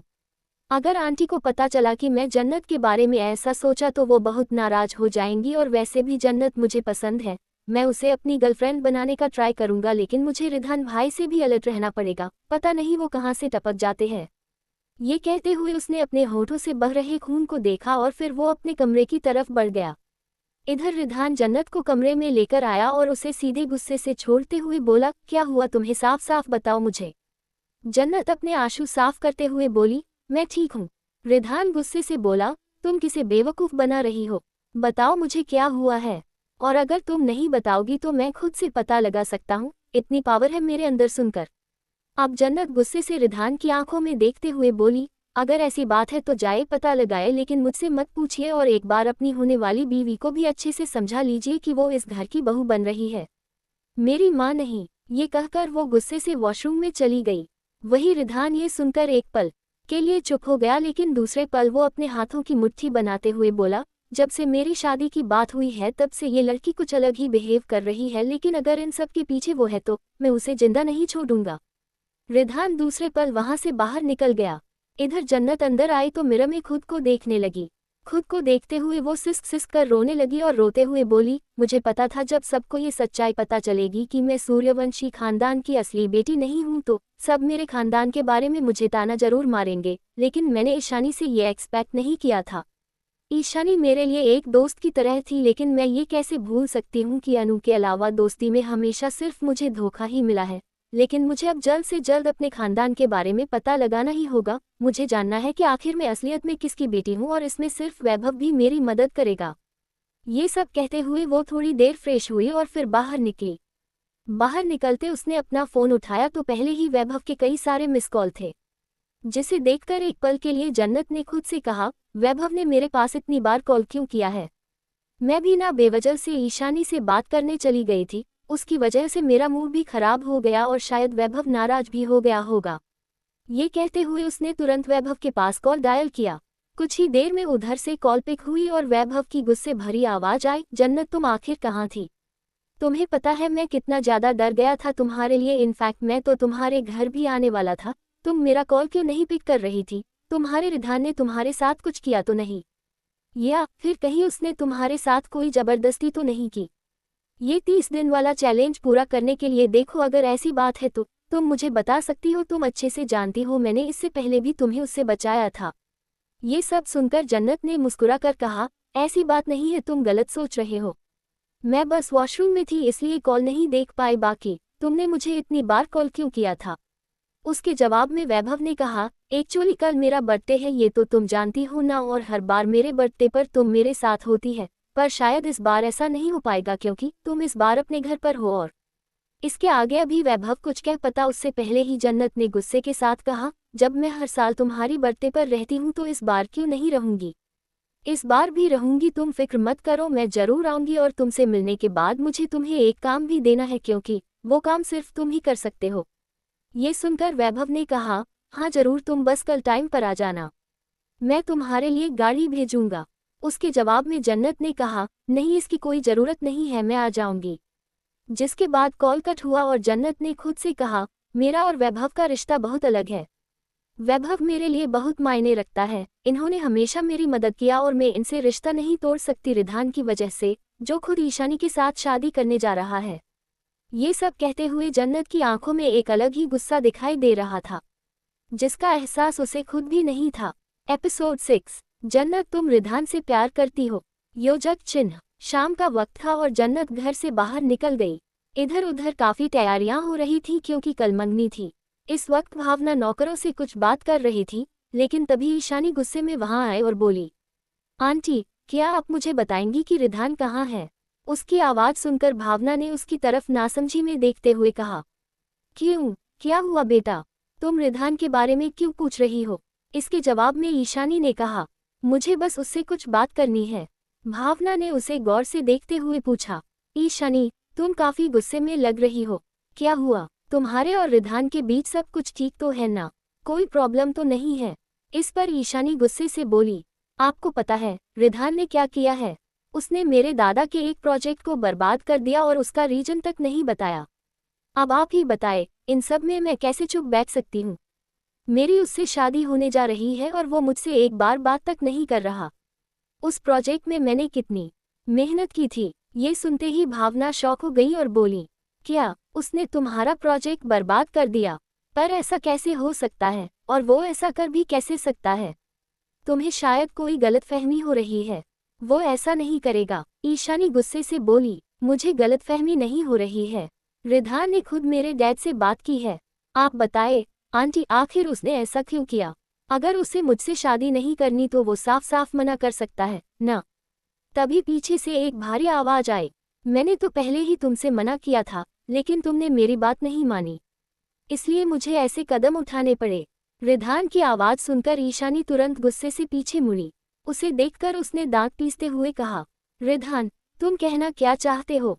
इसके जवाब में रिधान तिरछा मुस्कुराते हुए बोला, ज्यादा कुछ नहीं, बस जो काम मेरे अकॉर्डिंग नहीं होगा उसे मैं बर्बाद कर दूंगा। भावना गुस्से से बोली, शट अप रिधान, वो तुम्हारी होने वाली बीवी है और तुम उसे ही बर्बाद कर रहे हो। दुनिया क्या कहेगी? रिधान ने हंसते हुए कहा। मुझे दुनिया की कोई परवाह नहीं है। मैं रिधान सूर्यवंशी हूँ। मुझे ये दुनिया नहीं चलाती, मैं दुनिया से नहीं चलता। ये सुनकर भावना कुछ पल के लिए चुप हो गई। तभी ईशानी गुस्से से बोली, मुझे नहीं पता तुमने ये सब क्यों किया है, लेकिन एक बात कान खोल कर सुन लो रिधान। ये सब करने से मैं तुमसे शादी करने से मना नहीं करूंगी। अब तो मैं तुमसे और भी जल्द शादी करूंगी, और इसी एक हफ्ते में। ये कहकर उसने भावना की तरफ मुड़कर कहा, आंटी कुछ भी कीजिए, लेकिन जल्दी से शादी की तैयारी कीजिए। अब मैं बहुत जल्द शादी करना चाहती हूँ। भावना ने सिर हिलाते हुए कहा, बेटा शादी की तैयारी तो हो ही रही है, तुम फिक्र मत करो। जो रिधान ने तुम्हारे दादा की कंपनी के साथ किया है, उसके लिए मैं उससे बात करूंगी। तुम्हारे तनु अंकल से भी बात करूंगी, वो जरूर तुम्हारे दादा की हेल्प करेंगे। ये सुनकर ईशानी का गुस्सा थोड़ा कम हुआ। दूसरी ओर रिधान उसे घूर रहा था। भावना ने रिधान की तरफ देखकर कहा, रिधान जो तुमने किया है वो ठीक नहीं किया, तुम्हें ईशानी से माफी मांगनी चाहिए। माफी? ये सुनते ही रिधान की आंखें छोटी हो गईं। भावना को गौर से देखते हुए वो बोला, मॉम क्या मैं सच में आपका बेटा हूँ? आपकी बातों से तो अब लग रहा है कि जैसे मैं आपका बेटा हूँ ही नहीं। अगर मैं आपका बेटा होता तो आप मुझे अच्छे से जानती। मैंने आज तक किसी से माफी नहीं मांगी, इनफैक्ट आपसे भी नहीं, तो इस आउटसाइडर से कैसे माफी मांग सकता हूँ? ये सुनकर ईशानी गुस्से से बोली, मैं कोई आउटसाइडर नहीं हूँ, मैं तुम्हारी होने वाली बीवी हूँ। रिधान ने ठंडे लहजे में कहा, तो किसने कहा तुम्हें मेरी बीवी बनने को? मैं अभी भी शादी से इनकार कर रहा हूँ। तभी पीछे से तन्मय की गुस्से भरी आवाज आई, पहले तुमने बहुत मर्जी चला ली है रिधान, लेकिन अब तुम कुछ भी अपनी मनमानी नहीं करोगे। चारों तरफ न्यूज फैल चुकी है कि तुम्हारी शादी ईशानी से होगी। ये सुनकर रिधान के हाथों की मुट्ठियां बन गईं। भावना ने गुस्से से कहा, रिधान माँ बाप अपने बच्चों के लिए कभी कुछ गलत नहीं करते। जो मैं तुम्हारे लिए कर रही हूँ वो गलत नहीं है। तुम्हें मेरा साथ देना चाहिए, न कि ऐसा बिहेव करना चाहिए जैसे तुम्हें किसी चीज से फर्क ही नहीं पड़ता। रिधान गुस्से से बोला, मुझे इन सब से फर्क नहीं पड़ता। ये शादी जबरदस्ती हो रही है और रिधान सूर्यवंशी अपने साथ जबरदस्ती नहीं होने देता। योजक चिन्ह। तभी भावना वहां से कॉरिडोर की तरफ जाते हुए बोली, मुझे तुमसे कुछ बात करनी है, मेरे साथ आओ। रिधान कुछ पल तक ईशानी को घूरता रहा और फिर भावना के पीछे पीछे चला गया। इधर ईशानी की आंखों में आंसू आ गए। उसने तन्मय से कहा, अंकल आपने सुना, रिधान ने कैसे मुझसे शादी के लिए मना कर दिया। मुझे डर लग रहा है कि कहीं वो शादी के दिन कुछ कर न दे। तन्मय ने गंभीर स्वर में कहा, तुम फिक्र मत करो, अगर वो मेरा बेटा है तो मैं भी उसका बाप हूँ। वो कुछ ऐसा नहीं करेगा जो हमारे खिलाफ हो। वो तुमसे ही शादी करेगा और तुम्हें इस खानदान की बहू बनाएगा। अब तुम रोना बंद करो। ये कहते हुए तन्मय ने प्यार से उसके सिर पर हाथ फेरा। ईशानी के होठों के कोने पर एक शातिर मुस्कान आ गई। मन ही मन उसने कहा, अंकल बस मुझे आपका और आंटी का इसी तरह सपोर्ट चाहिए। आप दोनों जब तक मेरे साइड में रहेंगे तब तक मैं इस पूरे घर पर अपना कब्जा कर लूंगी। इस घर की बहू बनने से तो अब खुद रिधान भी मुझे नहीं रोक सकता। कॉरिडोर में भावना ने गुस्से से रिधान को देखते हुए कहा, रिधान आखिर तुम्हारे दिमाग में क्या चल रहा है? क्या तुम मुझे बताओगे? रिधान ने बिना किसी भाव के कहा, आपके कहने का मतलब क्या है? भावना ने गुस्से से कहा, अनजान बनने की कोशिश मत करो। उस दिन कमरे में जो कुछ हुआ मैंने अपनी आंखों से देखा था। ये सुनकर रिधान तिरछा मुस्कुराते हुए बोला, अब मुझे समझ आया कि आप मेरी शादी के लिए इतनी जल्दबाजी क्यों दिखा रही हैं। आपको डर है कि कहीं मैं आपकी उस मुन्हबोली बेटी के साथ कुछ गलत न कर दूं, इसलिए आप मेरी शादी करवा रही हैं, राइट? भावना ने गुस्से में कहा, अफसोस की बात है कि तुम बिल्कुल सही कह रहे हो। मुझे तुम्हारा डर है। मैं अपनी जन्नत के साथ कुछ गलत होते हुए नहीं देख सकती, क्योंकि दुनिया सिर्फ हम पर थूकेगी। इसलिए मैं तुम्हारी शादी जल्दी करवा रही हूँ। और तुम फिक्र मत करो, सिर्फ तुम्हारी शादी ही नहीं बल्कि तुम्हारी शादी के तुरंत बाद मैं जन्नत की भी शादी कर दूंगी। उसके लिए लड़का मिल चुका है। वो कल तुम्हारी मंगनी की रस्म में आएगा और मैं उन दोनों की मुलाकात करवाऊंगी। जन्नत का नाम सुनते ही रिधान के चेहरे के एक्सप्रेशंस पूरी तरह से डार्क हो गए। उसने गुस्से से कहा, क्या कहा आपने? आपने उसके लिए लड़का भी ढूंढ लिया और वो लड़का अभी तक जिंदा है? ये सुनकर भावना शॉक में पड़ गई और बोली, क्या क्या बकवास कर रहे हो तुम? रिधान ने ठंडे स्वर में कहा। बकवास नहीं कर रहा हूँ मॉम, बल्कि सच कह रहा हूँ। आपने उसके लिए लड़का भी ढूंढ लिया और वो जिंदा है, कितनी अफसोस की बात है ना। लेकिन कोई बात नहीं, बहुत जल्द उसके मरने की खबर आप तक पहुंच जाएगी। ये कहकर वो जाने के लिए मुड़ा। भावना पूरी तरह से शॉक में थी। वो तुरंत दौड़ते हुए रिधान की तरफ आए और उसके आगे खड़ी होकर बोली, रिधान, क्या तुम सच में पागल हो गए हो? कहाँ जा रहे हो तुम? देखो, तुम ऐसा कुछ भी नहीं करोगे। तुम क्यों चीजों को और भी ज्यादा मुश्किल बना रहे हो? रिधान ने सर्द लहजे में कहा, चीजों को मुश्किल में नहीं, आपने बनाया। जब मैंने पहले ही कहा था कि मुझे उससे शादी नहीं करनी, तो आपने जबरदस्ती मेरी उससे शादी तय की। और अब तो आप उसी लड़की की शादी करवाने जा रही हैं। ये बात तो मैं हरगिज बर्दाश्त नहीं कर सकता। ये सुनकर भावना ने गुस्से के साथ कहा, लेकिन क्यों कर रहे हो तुम ऐसा? वो तुम्हारी बहन की तरह है। तभी रिधान गुस्से से चिल्लाते हुए बोला, न तो वो मेरी बहन की तरह है और ना ही वो मेरी बहन है। इसलिए बार बार ये बात कहना बंद कीजिए। और आपने जो उस वक्त अपनी आंखों से देखा, उसके बाद भी आपको लगता है कि मैं उसे अपनी बहन की नज़र से देखता हूँ। अगर आपको अभी भी ऐसा लगता है, तो आप बेवकूफ़ हैं मॉम। आपको अपने डाइल्यूशन से बाहर आ जाना चाहिए, क्योंकि वो मेरी कभी बहन थी ही नहीं। उसे मैंने हमेशा से सिर्फ अलग नज़रिए से देखा। और वो कौन सा नज़रिया है, ये बहुत जल्द आप सबको पता चलेगा। और सिर्फ आप सबको नहीं, बल्कि पूरी दुनिया को पता चलेगा। You just wait and watch. ये कहते हुए वो वहां से चला गया। इधर भावना ये सब सुनकर एकदम से दंग रह गई। उनका दिल बेहद घबराने लगा और वो घबरा कर बोली, इसकी आंखों में मैंने एक पागलपन देखा, एक अजीब सी झलक देखी मैंने। ये क्या करने वाला है? मुझे डर लग रहा है। नहीं, ऐसा कुछ भी नहीं होगा। मुझे जन्नत से बात करनी पड़ेगी। मैं जन्नत को समझाऊंगी कि वो रिधान से पूरी तरह दूर रहे।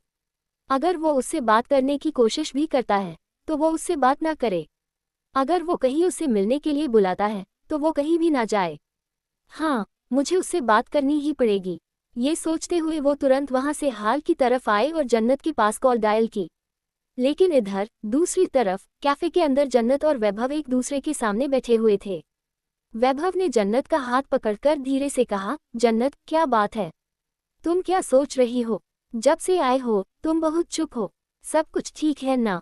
कहीं रिधान ने तुम्हारे साथ कुछ गलत करने की कोशिश तो नहीं की? तभी जन्नत ने गुस्से के साथ कहा, वैभव, आप हर एक बात रिधान से क्यों जोड़ते हैं? क्या रिधान ही मेरी जिंदगी में मायने रखते हैं? उनके अलावा भी मेरी जिंदगी है, और उनके अलावा भी मेरी जिंदगी में प्रॉब्लम्स हैं, जिन्हें मैं सॉर्ट आउट करना चाहती हूँ। और इसी वजह से मैं आपसे मिलने आई हूँ। इसलिए प्लीज इस वक्त उस इंसान का नाम भी मत लीजिए। मुझे उसका नाम नहीं सुनना। ये सुनकर वैभव के चेहरे पर एक अजीब सी मुस्कान आई।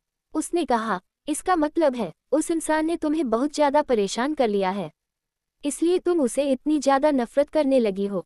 नफरत का नाम सुनकर एक पल के लिए जन्नत खामोश हो गई, लेकिन फिर उसने कहा, हाँ सही कहा आपने। मैं उनसे नफरत करती हूँ, इसलिए मैं उनका नाम नहीं सुनना चाहती। इसके जवाब में अब गहरी मुस्कान के साथ वैभव ने कहा, कोई बात नहीं। अब बताओ तुम्हारी दूसरी प्रॉब्लम क्या है? इसके जवाब में जन्नत ने उदासी के साथ कहा, मेरी असली फैमिली कौन है? मेरी असलियत में मॉम डैड कौन है? मैं किस खानदान से बिलोंग करती हूँ? या फिर मेरा कोई खानदान है भी या नहीं? मुझे जानना है। मुझे अपने वजूद के बारे में जानना है। क्योंकि जब लोग मेरे वजूद पर उंगली उठाते हैं, मेरे खानदान पर सवाल करते हैं, तो मुझे अंदर से बहुत तकलीफ होती है। मुझे बहुत अकेला महसूस होता है। इसलिए प्लीज अगर हो सके तो मेरी इसमें मदद कर दीजिए। उसकी ये बात सुनते ही वैभव ने सहानुभूति भरे स्वर में कहा, जन्नत, मैं तुम्हारी हर संभव मदद करूंगा। बस तुम मुझ पर भरोसा रखो। उसकी ये बात सुनते ही वैभव ने हारने के साथ कहा, किसने तुम्हारे वजूद पर उंगली उठाए और कौन है जिसने तुमसे ये सब कुछ कहा है? बताओ मुझे, मैं उसे छोड़ूंगा नहीं।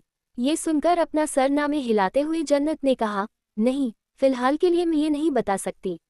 बस आपको मेरी प्रॉब्लम को सॉल्व करना है और मुझे पता है आप जरूर करेंगे।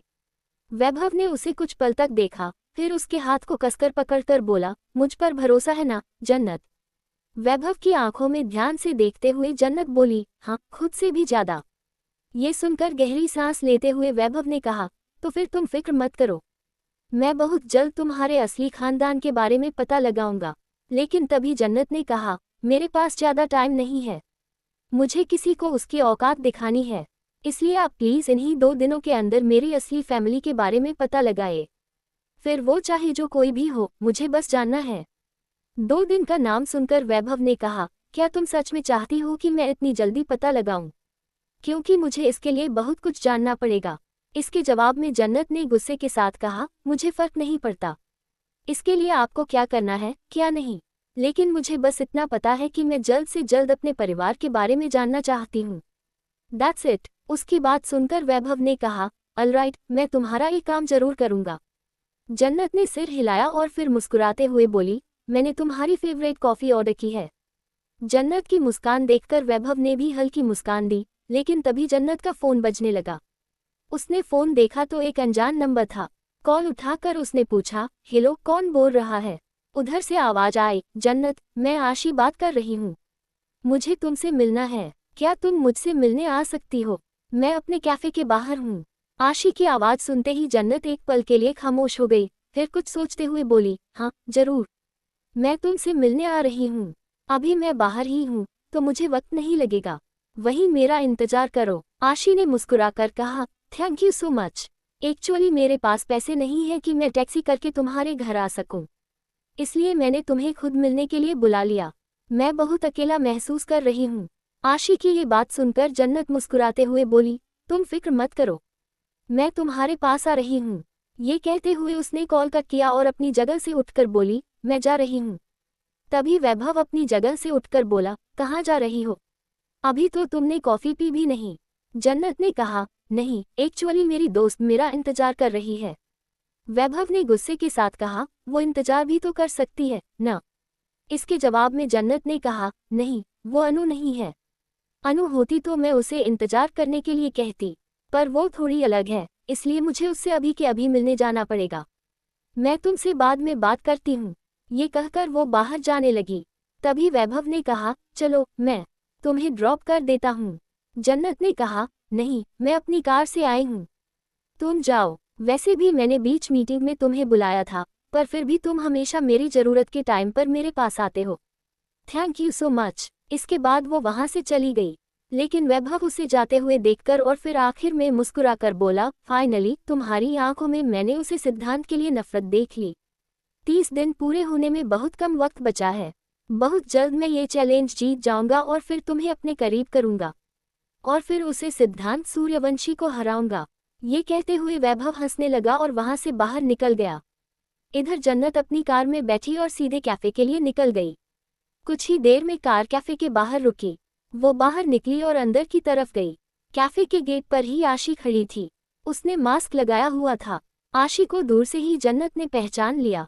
उसके पास आते हुए आशी बोली, मैंने तुम्हें ज्यादा इंतजार तो नहीं करवाया ना? आशी अपने फोन में कुछ कर रही थी। जन्नत की आवाज सुनते ही उसने तुरंत अपना फोन बंद कर दिया और मुस्कुराकर बोली, नहीं, बिल्कुल भी नहीं। बल्कि तुम तो जल्दी आ गई, लेकिन मुझे खुशी है कि तुम आ गई। इसके जवाब में मुस्कुराते हुए जन्नत ने कहा, तुम बुलाओ और मैं ना आऊं, ऐसा हो ही नहीं सकता। ये सुनकर आशी मुस्कुराए और फिर बोली, तुम्हारी तबीयत अब कैसी है? चलो, हम बाहर चलकर बातें करते हैं। ये सुनकर जन्नत ने अपना सिर हिलाया और फिर वो आशी के साथ बाहर निकल आई। वो दोनों रोड के दूसरे साइड आए और आशी ने अपने चेहरे से मास्क हटा दिया। जन्नत ने मुस्कुराते हुए कहा, तुम मास्क हटाकर रहा करो, काफी खूबसूरत लगती हो। ये सुनकर आशी ने मुस्कुराकर कहा, दुनिया बहुत जालिम है, खूबसूरती पर गंदी नजर डालते हैं, इसलिए मैं मास्क में रहती हूँ। ये सुनकर जन्नत मुस्कुरा दी, लेकिन तभी अचानक से आशी ने कहा, एक्चुअली मुझे ये जानना था कि क्या रिधान सूर्यवंशी, जिसके घर में तुम रहती हो, तुम्हें पसंद करता है? क्या रिश्ता है तुम्हारा उसके साथ? आशी के सवाल को सुनते ही एक पल के लिए जन्नत शॉक हो गई और उसे हैरानी से देखने लगी। एपिसोड 7, तुम्हारे लिए पागल हो गया हूँ, तुम सिर्फ मेरी हो। अब आगे। उसकी बात सुनकर एक पल के लिए जन्नत को समझ नहीं आया कि वह क्या बोले। तभी आशी ने हिचकिचाते हुए कहा, आई एम सॉरी जन्नत, ये थोड़ा पर्सनल क्वेश्चन है, पर मैंने ऐसी अफवाहें सुनी हैं कि सूर्यवंशी खानदान का जो बेटा है, यानी कि रिधान सूर्यवंशी, वह अपनी बहन के साथ।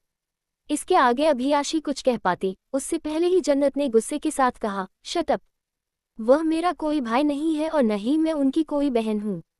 हम दोनों किसी सगे रिश्ते के भाई बहन नहीं हैं। इनफैक्ट उन्होंने तो मेरे पैदा होते ही मुझे बहन मानने से इनकार कर दिया था। मैं बेवकूफ़ थी जो कुछ सालों तक उन्हें भाई मानती रही, लेकिन फिर जब मुझे उनकी सच्चाई पता चली तो मैंने भी उन्हें भाई मानना बंद कर दिया। हम दोनों न तो खून से सगे रिश्ते में आते हैं और न ही दूर से किसी रिश्ते में। मेरी गलती है कि मैं उनके घर में रहती हूँ, और ऐसा भी नहीं है कि मैंने घर से जाने की कोशिश नहीं की। मैं दिल्ली आई थी उन सब से दूर जाने के लिए ही, लेकिन शायद मेरी किस्मत में उनसे दूर रहना लिखा ही नहीं था, इसलिए मुझे फिर से उसी घर में जाना पड़ा। और यह कौन लोग हैं जो ऐसी गंदी अफवाहें उड़ा रहे हैं? क्या उन्हें शर्म नहीं आती ऐसी बातें बोलते हुए? ये कहते हुए जन्नत का गला भर आया, क्योंकि उसे पता था कि आशी आगे क्या बोलने वाली थी, और यह सुनना उसके लिए किसी पाप से कम नहीं था। वहीं आशी ने जब उसके ऐसे एक्सप्रेशंस देखे तो वह तुरंत आगे बढ़ी और उसे गले लगाते हुए बोली, ओह सॉरी जन्नत, मुझे नहीं पता था कि तुम इतनी ज़्यादा परेशान हो जाओगी। अगर मुझे पता होता तो मैं कभी ऐसी बात कहती ही नहीं। अभी अभी तुम्हारी तबीयत ठीक हुई थी और मेरा ऐसा कोई गलत इंटेंशन नहीं था। सब सुनकर जन्नत ने आखिर में खुद को संभाला और उससे अलग होकर बोली, तुम्हें सॉरी कहने की कोई ज़रूरत नहीं है। मैं मानती हूँ तुम वही कह रही हो जो तुमने सबके मुंह से सुना है, पर नेक्स्ट टाइम से ऐसी गलतफहमी मत लाना, क्योंकि हम दोनों कहीं से भी भाई बहन नहीं हैं। ये सुनकर आशी ने अपने हाथों की मुट्ठियां भींच लीं, लेकिन चेहरे पर जबरदस्ती मुस्कुराहट लाते हुए बोली, अगर ऐसी बात है तो अगर रिधान सूर्यवंशी तुम्हें पसंद भी करता है तब भी कोई फर्क नहीं पड़ता, राइट? एक बार फिर से उसके मुंह से पसंद वाली बात सुनकर जन्नत को समझ नहीं आया कि वह क्या जवाब दे, लेकिन कुछ देर सोचने के बाद उसने कहा, आई एम सॉरी, पर यह पर्सनल सवाल है जिसका जवाब मैं देना नहीं चाहती। इसके जवाब में आशी ने अपने होठों को भींचते हुए कहा, कोई बात नहीं, मैं समझती हूँ, सबकी अपनी पर्सनल लाइफ होती है, और मैं भी कोई तुम्हारी खास दोस्त नहीं हूँ। तुम्हारी खास दोस्त तो सिर्फ अनु है, और अगर तुम्हें जवाब देना होगा तो तुम सिर्फ अनु को दोगी, न कि मुझे। हमारा रिश्ता इतना खास नहीं है कि तुम मुझे बताओ। उसकी यह बात सुनकर जन्नत एक पल के लिए खामोश हो गई, फिर कुछ सोचकर हिचकिचाते हुए बोली, आई एम सॉरी, मेरा वो मतलब नहीं था। एक्चुअली मैंने इस बारे में अनु से भी नहीं बताया है, क्योंकि सच यह है कि अनु भी मेरी पर्सनल लाइफ में इतना ज़्यादा इंटरफेयर नहीं करती। वह बेशक मेरी बेस्ट फ्रेंड है, पर एक बार मुझे दोस्ती में धोखा मिला है, इसलिए अब मैंने किसी को भी अपने इतने करीब नहीं आने दिया कि वह मेरे बारे में सब कुछ जान सके। ये सुनकर आशिया आखिर में मुस्कुराकर बोली, मैं समझती हूँ जन्नत, इंसान को जब एक बार धोखा मिलता है तो वह दोबारा यकीन बहुत मुश्किल से करता है। तुम क्या अब अपने घर जा रही थी, क्योंकि रात भी होने वाली है? इसके जवाब में जन्नत ने सिर हिलाते हुए कहा, हाँ मैं घर जाऊंगी। लेकिन आशी तुरंत बोली, इतनी रात हो गई है, तुम्हें कोई टैक्सी नहीं मिलेगी, चलो मैं तुम्हें तुम्हारे घर ड्रॉप कर देती हूँ। ये सुनकर जन्नत ने सिर हिलाया। इसके बाद वे दोनों कार में आ गए।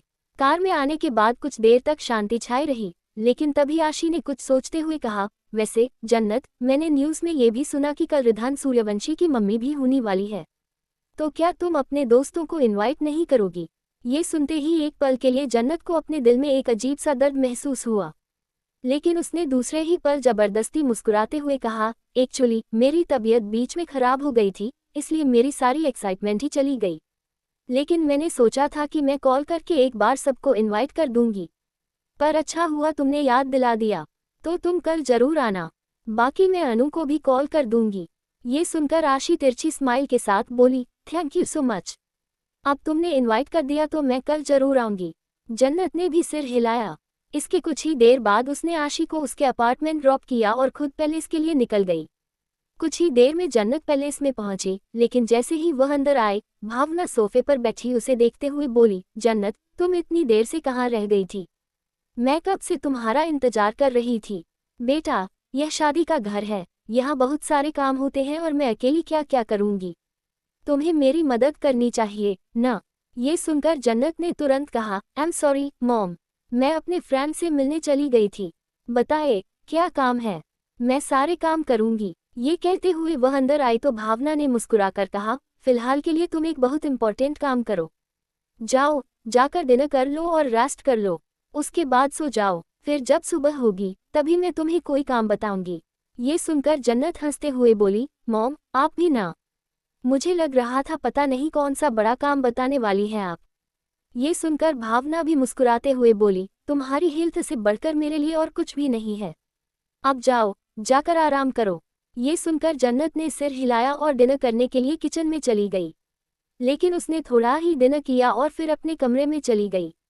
कमरे में आने के बाद वह बेड पर लेट गई और अपनी आंखें बंद कर लीं। लेकिन आंखें बंद करने के बाद ही उसके कानों में आशी की बातें घूमने लगीं। क्या तुम रिधान को पसंद करती हो या फिर रिधान तुम्हें पसंद करता है? तुम्हारे और रिधान के बीच क्या कोई नाजायज रिश्ता है? ये सारे शब्द कानों में गूंजते ही जन्नत को ऐसा लगा जैसे उसके कान से खून निकल आएगा। उसने तुरंत अपने कान कसकर बंद कर लिए और गुस्से में बोली, नहीं, मेरा रिधान के साथ कोई नाजायज रिश्ता नहीं है। उनकी शादी होने वाली है और मैं भी ज़्यादा दिन तक इस घर में नहीं रहूंगी। मैं वैभव के साथ यहाँ से बहुत जल्द अपनी असली फैमिली के पास चली जाऊंगी। उसके बाद हम दोनों ही पूरी तरह अलग हो जाएंगे। इसलिए प्लीज़ सब मुझसे ऐसे सवाल करना बंद कर दें। ये कहते हुए उसने किसी तरह खुद को संभाला और अपनी आंखें बंद कर लीं। कुछ ही देर में उसे नींद आ गई और वह गहरी नींद में सो गई। रात के करीब 1:30 बजे बज रहे थे जब जन्नत के रूम का दरवाजा धीरे से खुला। एक लंबी चौड़ी परछाई अंदर आई। रिधान सीधा जन्नत के करीब आया। उसने जन्नत के बालों में हल्के से हाथ फेरा और उसे गौर से देखने लगा। जन्नत गहरी नींद में सो रही थी। रिधान उसे देखता रहा और फिर तिरछी मुस्कान के साथ बुदबुदाया, कल ऐसा कुछ होगा जिसकी तुमने कल्पना भी नहीं की होगी। मुझे पता है, कल के बाद से तुम्हारी किस्मत पूरी तरह बदल जाएगी और शायद तुम मुझसे नफरत भी करने लगोगी। लेकिन मुझे तुम्हारी नफरत से ज़रा भी फर्क नहीं पड़ता क्योंकि मुझे तुम चाहिए।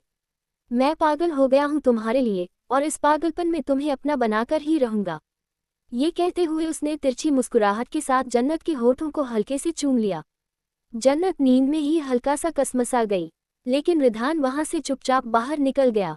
अगली सुबह से ही पैलेस में काफी चहल पहल थी।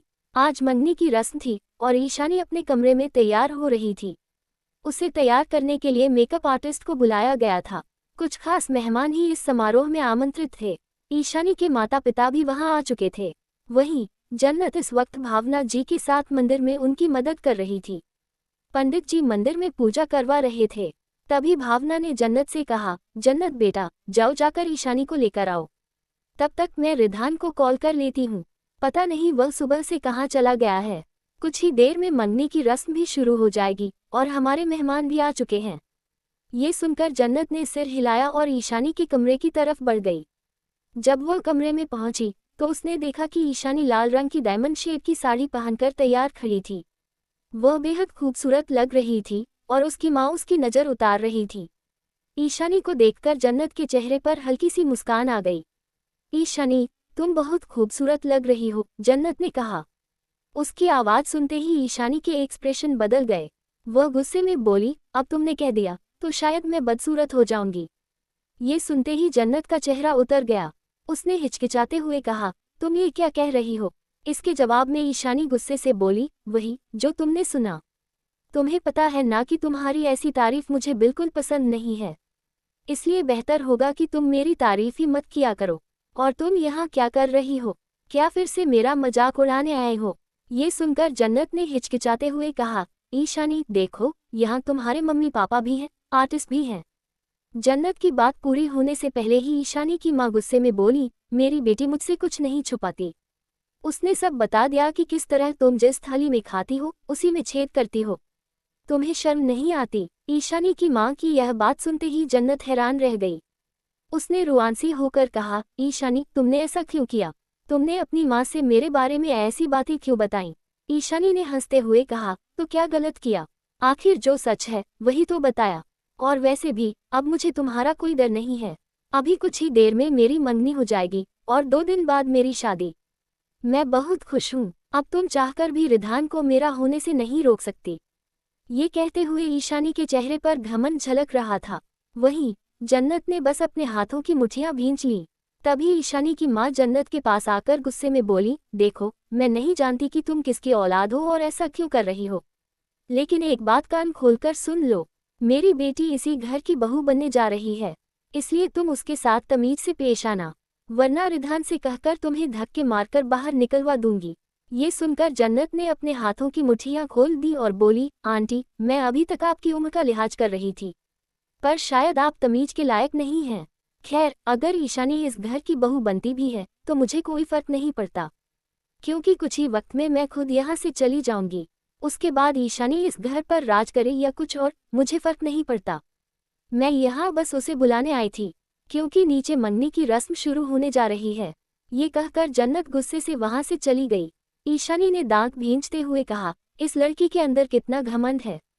तभी ईशानी के दादा बोले, घमंड तो होगा, इतने सालों से सूर्यवंशी खानदान में जो रही है, लेकिन अब तुम इसकी खानदान की बहू बनने जा रही हो, तुम्हारे अंदर इससे भी ज्यादा घमंड आना चाहिए। ईशानी ने भी एटीट्यूड में सिर हिलाया। इसके बाद वे दोनों ईशानी को लेकर नीचे आए। उधर भावना परेशान हो रही थी। तभी तन्मय उनके पास आकर बोले, रिधान मेरा भी फोन नहीं उठा रहा है, मैं समझ नहीं पा रहा हूँ कि वह कहाँ चला गया है। भावना ने कहा, मैंने मानिक को भी कॉल किया था, उसने भी मेरा फोन नहीं उठाया, बस मैसेज किया कि वह ऑपरेशन कर रहा है। मुझे समझ नहीं आ रहा है कि मैं क्या करूं। ये सुनकर तन्मय गुस्से में बोले, हमारे मेहमान आ चुके हैं, अगर रिधान नहीं आया तो हमारी बेइज्जती हो जाएगी। तभी जन्नत आते हुए बोली, क्या हुआ, आप दोनों परेशान क्यों हैं? भावना ने कहा, रिधान फोन नहीं उठा रहा है और मंगनी की रस्म शुरू होने जा रही है।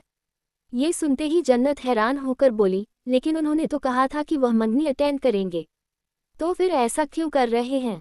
तन्मय ने दांत भींचते हुए कहा, मुझे उस लड़के पर कभी यकीन नहीं करना चाहिए था, उसे घर से बाहर ही नहीं निकलने देना चाहिए था।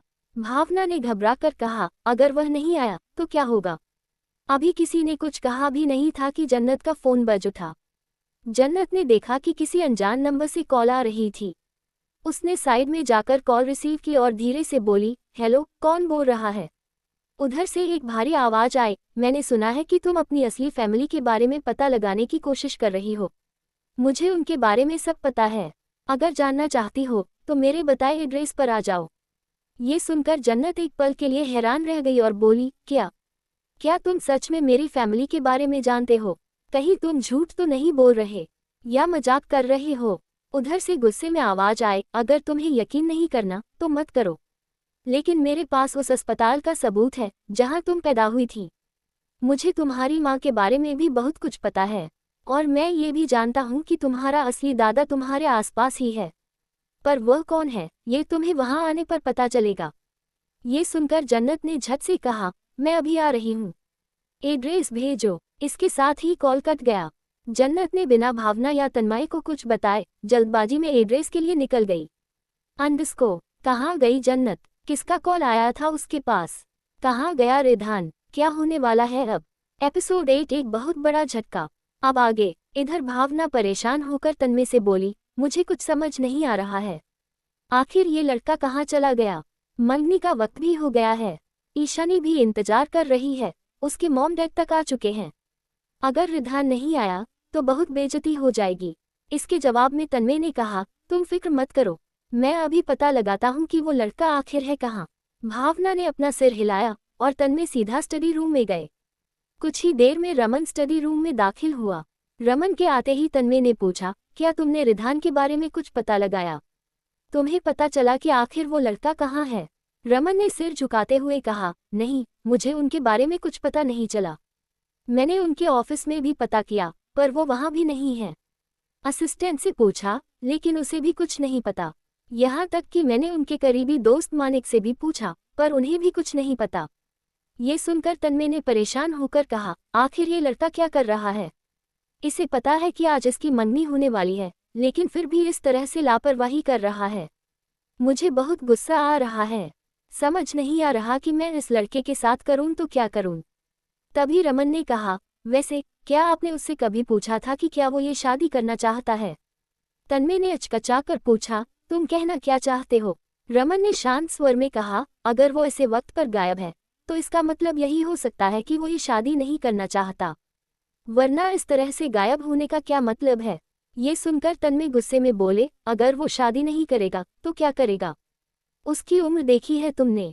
इस उम्र में तो मेरे बच्चे भी हो चुके थे, और अगर वो शादी नहीं करना चाहता तो कब करेगा?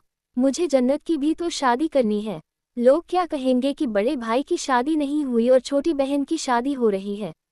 रमन ने उनकी बात बीच में काटते हुए कहा, उन्हें भाई बहन के रिश्ते से मत जोड़िए, वो दोनों सगे भाई बहन नहीं हैं। जन्नत मेरी बेटी है, और अगर आप रिधान की शादी करते भी हैं तो उससे मेरी बेटी का कोई लेना देना नहीं है। अचानक रमन की यह बात सुनकर तन्मय के एक्सप्रेशंस बदल गए। वह रमन को घूरते हुए बोले, रमन तुम्हें क्या हो गया है? तुम अचानक से ऐसी बातें क्यों करने लगे? रमन ने गहरी सांस लेते हुए कहा, मेरा दिल कह रहा था कि आपको याद दिला दूं कि वो इस खानदान की सगी बेटी नहीं है। आपने मुझसे वादा किया था कि जैसे ही रिधान की शादी हो जाएगी मैं अपनी बेटी को सच बताऊंगा और उसे यहाँ से ले जाऊंगा। तो फिर आप क्यों सोचते हैं कि आप उसकी शादी करेंगे? गुस्से में तन्मय बोले, रमन मुझे नहीं पता था कि तुम इस तरह कभी मेरे सामने बोलोगे। मैं तो हमेशा तुम्हें एक ऐसा इंसान समझता था जो हालात को समझकर ढल जाता है। रमन ने अब गुस्से में कहा, सही कहा आपने। मैं हमेशा से आपका पालतू कुत्ता बनकर रहा हूँ। अपनी ही औलाद को आपको दे दिया और हमेशा उसकी नज़रों में बस अंकल बनकर रहा हूँ। क्या आप इसे भी ज़्यादा कुछ चाहते हैं? आखिर क्यों नहीं बता देते उसे कि वो मेरी बेटी है? मैं तरस रहा हूँ उसे अपनी बेटी कहने के लिए, उसे अपने सीने से लगाने के लिए। क्या आपको ये सब कुछ दिखाई नहीं देता? ये कहते कहते रमन की आंखों में आंसू आ गए। तन्मय ने एक पल के लिए चुप रहते हुए गहरी सांस ली और फिर कहा, रमन मुझे पता है कि मैंने तुम्हारे साथ गलत किया है। इसके लिए मैं माफ़ी मांगूं तो भी कम है। लेकिन तुम ये सोच लो कि जन्नत को मैंने कभी कोई कमी नहीं होने दी और मैं उसके लिए ऐसा लड़का ढूंढूंगा जो उसे हमेशा खुश रखे। तुम फिक्र मत करो, सब कुछ अच्छा होगा। रमन ने अपने आंसू पोंछे और गहरी सांस लेते हुए कहा, ठीक है, मैं ये जिम्मेदारी भी आपको सौंपता हूँ। लेकिन मैं चाहता हूँ कि आप जल्द से जल्द उसे सच बताएं। मुझे पता है कि जब उसे पता चलेगा तो वो मुझसे नफरत करेगी, लेकिन मैं उसकी नफरत भी सह लूंगा क्योंकि उसने पहले ही बहुत तकलीफ झेली है। तन्मय ने सिर हिलाया और कहा, पहले तो रिधान को ढूंढना पड़ेगा, क्योंकि रिधान नहीं आया तो प्रॉब्लम हो जाएगी। वहाँ ईशानी के मॉम डैड इंतजार कर रहे हैं। तुम जाकर पता लगाओ, मैं भी कुछ पता लगाता हूँ। रमन ने सिर हिलाया और वहाँ से चला गया। इधर भावना अभी भी काफी परेशान थी। तभी ईशानी और उसके मॉम डैड उनके पास आए। ईशानी ने नासमझी में कहा, पंडित जी कब से रिधान का इंतजार कर रहे हैं। आखिर रिधान कहाँ चला गया? वह मेरा भी कॉल पिक नहीं कर रहा। वह आएगा न? कहीं ऐसा तो नहीं कि वह न आए? अगर ऐसा हुआ तो आंटी मैं मर जाऊंगी, क्योंकि मैं उससे बहुत प्यार करती हूँ और अगर वह मुझे नहीं मिला तो मैं सच में मर जाऊंगी। उसकी ये बात सुनते ही भावना ने तुरंत उसे संभालते हुए कहा, नहीं नहीं बेटा, ऐसी बातें मत बोलो, ऐसा कुछ भी नहीं होगा। रिधान जरूर आएगा, देखना वह थोड़ी देर में पहुंच जाएगा और फिर वह तुमसे मंगनी भी करेगा और शादी भी। तुम बिल्कुल मत घबराओ। तभी ईशानी की मां ने कहा, देखिए भावना जी, मैंने आप पर यकीन किया है। मेरी इकलौती बेटी है, अगर इसके साथ कुछ भी गलत हुआ तो हम किसी को माफ नहीं कर पाएंगे। उम्मीद करती हूँ कि आप मेरी बात समझ रही हैं। भावना ने सिर झुकाकर कहा, जी मैं आपकी बात अच्छे से समझ रही हूँ। आप फिक्र मत कीजिए, मैंने कहा ना, मेरा बेटा जरूर आएगा, आप बिल्कुल मत घबराए। तभी वहां तन्मय भी आ गए और बोले, हाँ भावना ठीक कह रही हैं। मैंने फोन किया है, रिधान के बारे में जल्दी पता चल जाएगा और वह आपकी बेटी से ही शादी करेगा। आप निश्चिंत रहें। ये सुनकर ईशानी थोड़ा सा रिलैक्स हुई, लेकिन तभी अचानक से डोरबेल बजी। डोरबेल की आवाज सुनते ही सभी की आंखों में चमक आ गई। भावना ने खुशी के साथ कहा, शायद रिधान आ गया। मैंने कहा था न कि वह जरूर आएगा। इसके जवाब में ईशानी ने भी खुशी के साथ कहा, मुझे पता था वह मुझसे शादी जरूर करेगा और अब फाइनली वह आ गया। मैं तो बहुत ज्यादा एक्साइटेड हूँ। ये कहते हुए ईशानी शर्मा गई। भावना ने मुस्कुराते हुए कहा, बेटा तुम फिक्र मत करो, तुम्हारी जिंदगी में अब खुशियां ही खुशियां आएंगी। ये सुनकर ईशानी मुस्कुराए। तभी एक नौकर ने जाकर दरवाजा खोला।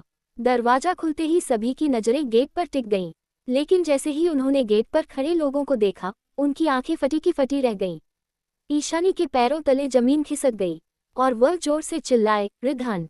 एपिसोड 9, अब ये मेरी बीवी और इस घर की बहू है। अब आगे सभी की नज़र एक साथ गेट पर गई। गेट पर मौजूद इंसान को देखते ही वहां सभी के होश उड़ गए। ईशानी के तो जैसे पैरों तले जमीन ही खिसक गई। वो 2 कदम लड़खड़ा गई और धीरे से बोली, नहीं, ये मेरा रिधान नहीं हो सकता। और वही भावना भी बिल्कुल सफ़ेद पड़ गई थी, क्योंकि इस वक्त उसके सामने रिधान जन्नत का हाथ पकड़े खड़ा था। उन दोनों के गले में वरमाला थी। जन्नत के मांग में सिंदूर भरा हुआ था। गले में मंगलसूत्र बड़ा सा साफ साफ दिखाई दे रहा था, लेकिन जन्नत की नज़रें नीचे झुकी हुई थी। पर रिधान के चेहरे पर एक सख्त एक्सप्रेशंस थे। इस तरह से उन दोनों को शादीशुदा देखकर तो तन्मय और भावना दोनों के ही होश उड़ गए थे। तभी तन्मय ने धीरे से कहा, ये सब क्या हो रहा है भावना, कहीं मेरी आंखें धोखा तो नहीं खा रही है। वही उसके जवाब में भावना ने भी धीरे से कहा, मुझे भी लगता है जैसे मैंने सपना देखा हो, प्लीज मुझे होश में लाइए। ये सपना ही हो सकता है, ऐसा नहीं हो सकता। अभी उसने ये कहा ही था कि तभी रिधान की एक सख्त आवाज उन सभी के कान में पड़ी, स्वागत कीजिए हमारा, अब से मैं एक मैरिड इंसान हूँ और ये लड़की मेरी बीवी बन चुकी है। ये शब्द जैसे ही सबके कान में गया सब जैसे अपने होश में वापस आ गए हो। और तभी ईशानी जोर से चिल्लाते हुए बोली, नहीं ऐसा नहीं हो सकता, ऐसा बिल्कुल भी नहीं हो सकता, तुम ऐसे शादी नहीं कर सकते। रिधान तुम ऐसा कैसे कर सकते हो, तुम मेरे पति बनने वाले थे, तुम्हारी शादी मुझसे होने वाली थी, तो तुम्हारी हिम्मत कैसे हुई जन्नत से शादी करने की। और तुमने जन्नत से शादी क्यों की, तुम्हें पता भी है वो तुम्हारी बहन। लेकिन इसके आगे ईशानी अभी कुछ कह पाती उससे पहले ही रिधान ने आगे बढ़कर उसके गर्दन को कसकर दबा दिया और अपने दांत को पीसते हुए बोला, कितनी बार समझाया था कि इसे मेरी बहन मत कहो। ये मेरी बहन नहीं है, इसे मैंने कभी अपनी बहन नहीं माना। अगर ये मेरी बहन होती तो क्या मैं इससे शादी करता, क्या इतना गिरा हुआ समझती हो तुम मुझे। एंड बाय द वे, मैं तुमसे कभी शादी करता ही नहीं, तुम्हारा मुझसे कोई लेना देना नहीं है। अब दफा हो जाओ यहाँ से और कभी अपनी शक्ल भी मत दिखाना। ये कहते हुए रिधान ने उसके गर्दन को झटके से छोड़ दिया तो ईशानी लड़खड़ाकर जमीन पर गिरी। ईशानी के मॉम डैड तुरंत दौड़ते हुए उसे संभालने लगे और बोले, ईशानी बेटा तुम ठीक तो हो ना। ईशानी ने रोते हुए कहा, मॉम डैड रिधान को समझाए ना, ये कैसी बेवकूफ़ी कर रहा है। ये जरूर जन्नत से शादी करने का नाटक कर रहा है। इसने जन्नत से कोई शादी नहीं की है। मुझे यकीन है ये सिर्फ और सिर्फ इस शादी से बचना चाहता है। ये कहते हुए वो फिर से रिधान की तरफ मुड़ी और बोली, रिधान अगर तुम अभी शादी नहीं करना चाहते तो हम इंतजार कर सकते हैं, पर प्लीज़ ऐसे नाटक मत करो कि तुमने इस लड़की से शादी कर ली है। इसके जवाब में रिधान तिरछा मुस्कुराया और जन्नत की कलाई को कसकर पकड़कर बोला, अगर तुम सबको प्रूफ की ज़रूरत है तो मैं प्रूफ भी दूंगा, क्योंकि मैंने इससे वाकई शादी की है। वो भी अग्नि को साक्षी मानकर मैंने इसके साथ 7 फेरे लिए हैं और उसकी सारी रिकॉर्डिंग मेरे पास है, जो कुछ ही देर में आप सब देख सकते हैं। फिर आप सबको यकीन हो जाएगा कि ये शादी कोई झूठी शादी नहीं है, बल्कि मैंने पूरे विधि विधान से किया है। ये सब सुनकर तो अब भावना को अपने कानों पर यकीन नहीं हुआ। वो 2 कदम लड़खड़ाए और धीरे से बोली, क्या इसका मतलब जन्नत अब इस घर की बेटी नहीं बहू बन गई। लेकिन तभी तन्मय गुस्से से चिल्लाकर बोले, बंद करो अपनी बकवास, तुम्हें जरा भी एहसास भी है कि तुम ये क्या बकवास कर रहे हो। तुम्हारा दिमाग खराब हो गया है जो तुमने जन्नत से शादी की। जन्नत इस घर की बेटी है, भले ही वो सगी बेटी नहीं है, लेकिन हमने उसे बेटी माना था और तुमने उसके साथ ही। मुझे तो कहते हुए शर्म आ रही है। पूरी दुनिया हम पर थूकेगी। वो क्या कहेगी कि सूर्यवंशी खानदान ने अपनी ही बेटी की शादी अपने ही बेटे से करवा दी। मुझे तो घिन आ रही है ये कहते हुए भी। ये सुनकर गुस्से के साथ रिधान ने कहा, आखिर आपकी प्रॉब्लम क्या है डैड। जब मैं कह रहा हूँ कि ये मेरी बहन नहीं है और मैंने कभी इसे बहन नहीं माना, तो आप सब मेरी बात समझ क्यों नहीं रहे हैं। क्यों जबरदस्ती आप इसे मेरी बहन बनाना चाहते हैं। ये सिर्फ और सिर्फ अब मेरी बीवी है। कोई भी अब इस पर ना तो सवाल उठा सकते हो ना ही उंगली उठा सकता है। और अगर किसी ने ऐसा गलती से भी किया तो मैं उन सबको छोड़ूंगा नहीं, और ये मेरी आखिरी वार्निंग है। आप सब अच्छे से जानते हैं कि मैं जो कहता हूँ वो जरूर करता हूँ। और जहाँ बात रही मीडिया और दुनिया की, तो कल मैंने एक प्रेस कॉन्फ्रेंस रखा है जहाँ पर मैं इसे अपनी बीवी के तौर पर एक्सेप्ट करूंगा और सारी दुनिया और मीडिया वालों के सामने उनके सवालों का जवाब दूंगा, क्योंकि मैं रिधान सूर्यवंशी हूँ, मुझे किसी चीज़ का डर नहीं है। ये कहते हुए उसने जन्नत की कलाई को पकड़ा और उसे अंदर लेकर आते हुए बोला, और तुम्हें भी डरने की जरूरत नहीं है, क्योंकि अब तुम मेरी बीवी हो, इस घर की कोई बेटी नहीं, बल्कि अब एक ऑफिशियल तरीके से बहू बन चुकी हो। ये सब शब्द जैसे जन्नत के दिल में तीर की तरह चुभ रहे थे। उसने कुछ भी जवाब नहीं दिया, बस वो अपना सिर नीचे झुकाए खड़ी रही। लेकिन अभी आगे कुछ हो पाता उससे पहले ही भावना उनके रास्ते में आई और गुस्से से जन्नत को देखकर बोली, जन्नत मैंने तुमसे कहा था ना कि तुम रिधान से दूर रहोगी, तो फिर तुमने ऐसा क्यों किया। मैंने कहा था कि मुझे अपने बेटे पर यकीन नहीं है, लेकिन तुमने मेरी बात नहीं मानी और अब तुम उससे शादी करके चली आई। तुम्हें शर्म नहीं आई। दुनिया क्या सोचेगी तुम्हारे बारे में। क्या तुम्हें एहसास भी है कि तुमने कितनी बड़ी गलती की है। भावना की ये बात सुनकर जन्नत की आंखों में आंसू आ गए। उसने अपना सिर नीचे झुकाया और धीरे से बोली, आई एम सॉरी, मुझे माफ कर दीजिए। ये सुनते ही भावना ने दांत पीसते हुए कहा, किस बात की माफी मांग रही हो तुम? इतना बड़ा गुनाह कर दिया तुमने रिधान से शादी करके और अब तुम माफी मांग रही हो और सोच रही हो कि मैं तुम्हें माफ कर दूं। ये सुनते ही जन्नत की पकड़ रिधान के हाथ पर कस गई। तभी रिधान ने सर्द आवाज में कहा, इतना भी बड़ा कोई गुनाह नहीं कर दिया हमने, हम दोनों कोई सगे भाई बहन नहीं है, इसलिए मुझे नहीं लगता कि आपको इतना ओवर रिएक्ट करना चाहिए। तभी तन्मय ने कहा, तुम ओवर रिएक्ट करने की बात कर रहे हो रिधान, दुनिया क्या सोचेगी मेरे बारे में? तभी रिधान चिल्लाते हुए बोला, फर्क नहीं पड़ता मुझे दुनिया के लोगों से, मुझे सिर्फ एक इंसान से फर्क पड़ता है जो कि मेरी बीवी है और वो मेरे साथ है। दुनिया जाए भाड़ में, I really don't tea care.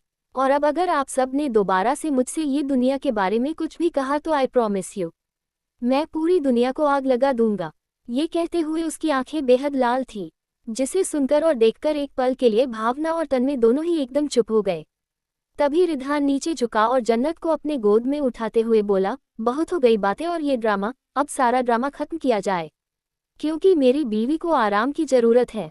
ये कहकर वो उसे अपने गोद में उठाया और लेकर सीधे कमरे की तरफ बढ़ गया। इधर बाकी सब ये सब कुछ सुनते रह गए और देखते ही रह गए। लेकिन तभी ईशानी जोर जोर से रोने लगी। उसके रोने की आवाज से भावना और तन्मय तुरंत उसकी तरफ मुड़े।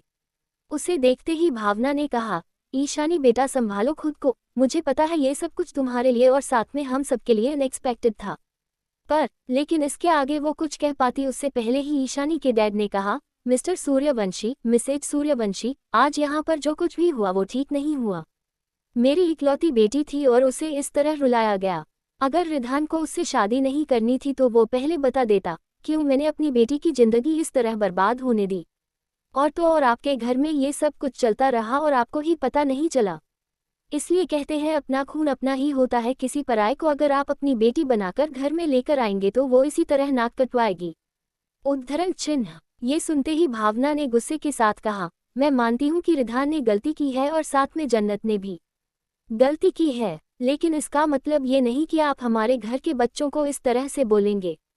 और मैं ये भी जानती हूँ कि जन्नत कोई हमारा खून नहीं है, लेकिन हमने उसे बेटी माना था, और अगर आपने उसके खिलाफ एक शब्द भी कहा तो मुझसे बुरा कोई नहीं होगा। ये सुनते ही वो सब एक पल के लिए चुप हो गए। लेकिन तभी ईशानी ने रोते हुए कहा, आंटी आप ही जन्नत की साइड लेने लगी, क्या आपको एहसास नहीं है कि उसने कितनी बड़ी गलती की है? रिधान उसका भाई लगता है और उसने अपने भाई से शादी कर ली, और आप तो इस तरह से उसकी साइड ले रही है। ये सुनकर भावना एक बार फिर से चुप हो गई, लेकिन तभी तन्मय ने वहां आते हुए कहा, हमें शांति से बात करनी चाहिए, क्योंकि अभी चीज बहुत ज्यादा कॉम्प्लिकेटेड है, आप तीनों घर जाए। तभी ईशानी की मां ने कहा, कोई जरूरत नहीं है हमें कुछ भी बताने की, क्योंकि अब हम अपनी बेटी की शादी रिधान से करवाएंगे ही नहीं। चलो ईशानी। जैसे ही ईशानी ने अपनी मॉम के शब्दों को सुना वो एक पल के लिए वो शॉक हो गई। इधर दूसरी तरफ एपिसोड 10 आज हमारी सुहागरात होगी।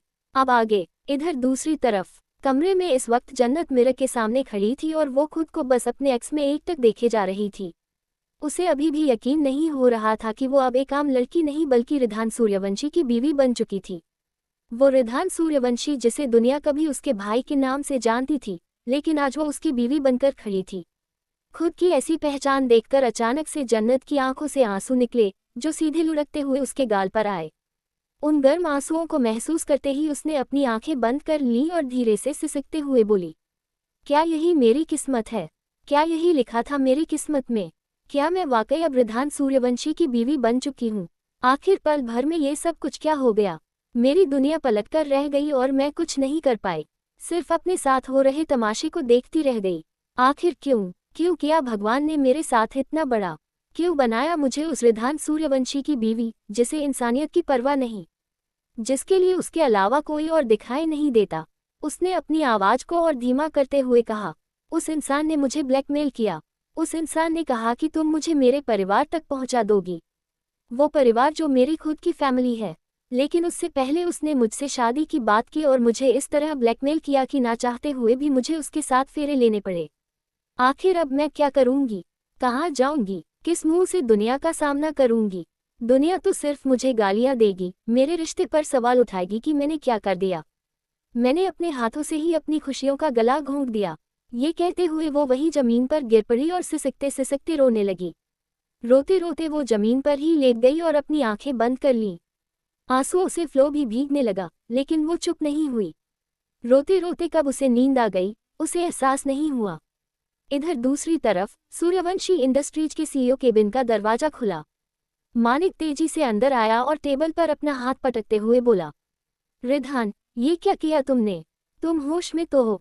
तुमने वाकई जन्नत के साथ शादी कर ली? आखिर ऐसा क्यों किया तुमने? क्या तुम मुझे बताओगे? ये सुनते ही रिधान ने अपनी आंखें छोटी करके कहा, मुझे लग रहा था कि तुम मेरे दोस्त हो, तो तुम मुझे यहाँ आकर मेरी अभी अभी हुई शादी के लिए कांग्रेचुलेशंस बोलोगे। लेकिन तुम तो यहाँ उल्टा मुझे ही सुना रहे हो। क्या यही दोस्ती है तुम्हारी? ये सुनकर मानिक ने दांत पीसते हुए कहा, रिधान, तुम सच में पागल हो गए हो। तुम्हें पता है तुम्हारे इस एक फैसले ने सब कुछ तबाह कर दिया है। तुम्हारे मॉम डैड कितने ज्यादा परेशान हैं। तुम्हारी मॉम मुझे बार बार कॉल कर रही हैं। वो कह रही हैं कि मैं तुम्हें समझाऊं और कहूं कि जन्नत को डिवोर्स दे दो। डिवोर्स शब्द सुनते ही रिधान के एक्सप्रेशंस बदल गए।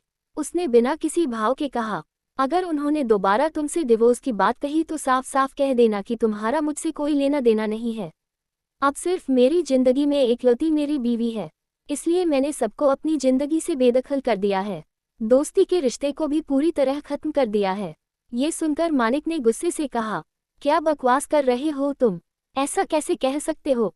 तुम आज भी मेरे दोस्त हो, लेकिन मैं तुमसे झूठ नहीं बोलूंगा। मैं तुम्हें समझा रहा हूँ। अभी सबको ऐसा लगता है कि तुम उसके भाई हो। अभी पूरी सच्चाई सामने नहीं आई है। तुम्हें सोच समझकर काम करना चाहिए। इनफैक्ट तुम्हें फिलहाल जन्नत से दूर रहना चाहिए। तभी रिधान ने गुस्से में कहा, वो मेरी बीवी है और मैं अपनी बीवी से दूर कैसे रहूं? मैं उससे दूर नहीं रह सकता। इनफैक्ट मैं तो आज उसके साथ सुहागरात भी मनाऊंगा। उसकी ये बात सुनकर मानिक चौंक गया। हैरानी से उसे देखते हुए बोला, क्या कहा तुमने? तुम एक बच्ची के साथ सुहागरात मनाओगे? तुम्हें पता भी है उसकी उम्र क्या है? तुम्हें जरा भी अक्ल नहीं है रिधान। तुम्हें एहसास भी नहीं है कि तुम ये क्या बकवास सोच रहे हो? तभी रिधान ठंडी मुस्कान के साथ बोला, क्या तुमने वो नहीं सुना कि age is just a number? ये सुनकर मानिक गुस्से में बोला, मैं ये बकवास बातें नहीं सुनूंगा। बस मैं तुम्हें वार्न कर रहा हूँ, उसके साथ कुछ भी गलत मत करना, क्योंकि तुमने पहले ही बहुत कुछ गलत किया है।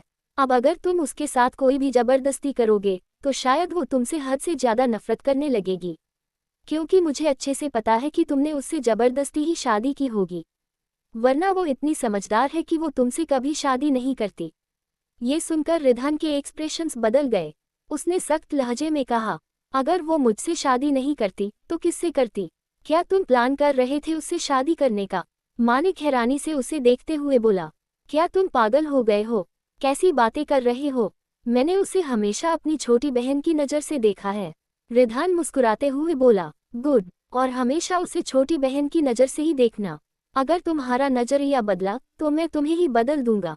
ये सुनकर मानिक ने गुस्से में अपने हाथों की मुट्ठियां बना लीं। तभी रिधान अपनी जगह से उठते हुए बोला, रात हो गई है, मेरे सुहागरात का वक्त भी हो गया है। अब मैं जा रहा हूँ। तुम भी जाकर किसी लड़की को ढूंढ लो और उसके साथ वक्त बिताओ। ये कहकर उसने मानिक के कंधे पर थपथपाया और तिरछी मुस्कान के साथ बाहर निकल गया। मानिक बस उसे जाते हुए देखता रह गया। उसके चले जाने के बाद मानिक ने आखिर में खुद से कहा, मुझे पता है रिधान, तुम्हारे दिमाग में कुछ न कुछ तो ऐसा चल रहा है जिस वजह से तुमने इतना बड़ा फैसला लिया है, क्योंकि तुम्हारे इस फैसले से सिर्फ एक इंसान नहीं बल्कि पूरी दुनिया खिलाफ होगी। अभी आधी दुनिया को यही लगता है कि वो तुम्हारी बहन है, और तुमने जो किया है उसकी वजह से बहुत सारे सवाल खड़े होंगे। मुझे नहीं पता तुम कैसे उन सबको हैंडल करोगे, लेकिन मुझे ये जरूर पता है कि इन सब में जन्नत को बहुत ज़्यादा सहना पड़ेगा। उसे बहुत तकलीफ होने वाली है, लेकिन मुझे समझ नहीं आ रहा कि मैं इन सब में उसकी कैसे मदद करूं, किस तरह से मैं उसे इन हालातों से बाहर निकालूं, क्योंकि जब तक वो तुम्हारे साथ रहेगी तब तक उसे सिर्फ तकलीफ ही मिलेगी। ये सब सोचते हुए मानिक वहां से बाहर निकल गया। इधर रात के 10 बजे बज रहे थे जब दरवाजा खुला। रिधान अपने हाथ में एक बड़ा सा फ्लावर बुके और दूसरे हाथ में कोट लिए अंदर की तरफ आया। तिरछी स्माइल के साथ बोला, मेरी लिटिल वाइफ कहाँ है? देखो, मैं तुम्हारे लिए ये फ्लावर बुके लेकर आया हूँ। तुम्हारा ये फेवरेट फ्लावर बुके है ना? मुझे अच्छे से पता है। चलो अब जल्दी से मेरे सामने रेडी होकर आ जाओ। मैं तुम्हें पूरी तरह से एक नई नवेली दुल्हन की तरह देखना चाहता हूँ, वो भी सिर्फ मेरी। ये कहते हुए वो जोर जोर से हंसने लगा, लेकिन वहीं आसपास उसे कोई भी आवाज सुनाई नहीं दी। वहां सिर्फ डिम लाइट ऑन थी। कोई आवाज न आते देख रिधान के एक्सप्रेशंस बदल गए। उसने फ्लावर बुके को टेबल पर रखा और गुस्से से बोला, कहीं तुम यहाँ से चली तो नहीं गई? देखो, भागने का कोई फायदा नहीं है, क्योंकि मैं तुम्हें दुनिया के किसी भी कोने से ढूंढ निकालूंगा। इसलिए ये हाइड एंड सीक का गेम खेलना बंद करो और बाहर आओ। इसी के साथ रिधान ने वहां की लाइट्स ऑन की। लाइट्स ऑन करते ही उसकी नज़र सीधे फ्लो पर गई। फ्लो का नज़ारा देखते ही उसके एक्सप्रेशन से एकदम से डार्क हो गए। उसने गुस्से से दांत पीसकर कहा, ये क्या कर रही हो तुम यहाँ? इतना बड़ा बैग क्या मैंने देखने के लिए इस कमरे में रखवाया है? आखिर तुम्हारी हिम्मत कैसे हुई फ्लो पर सोने की? ये कहते हुए रिधान ने जन्नत को सीधे अपनी गोद में उठा लिया, लेकिन तभी उसकी नज़र फ्लो पर गई, जहाँ चारों तरफ उसे आंसुओं की बूंदें दिखाई दे रही थी।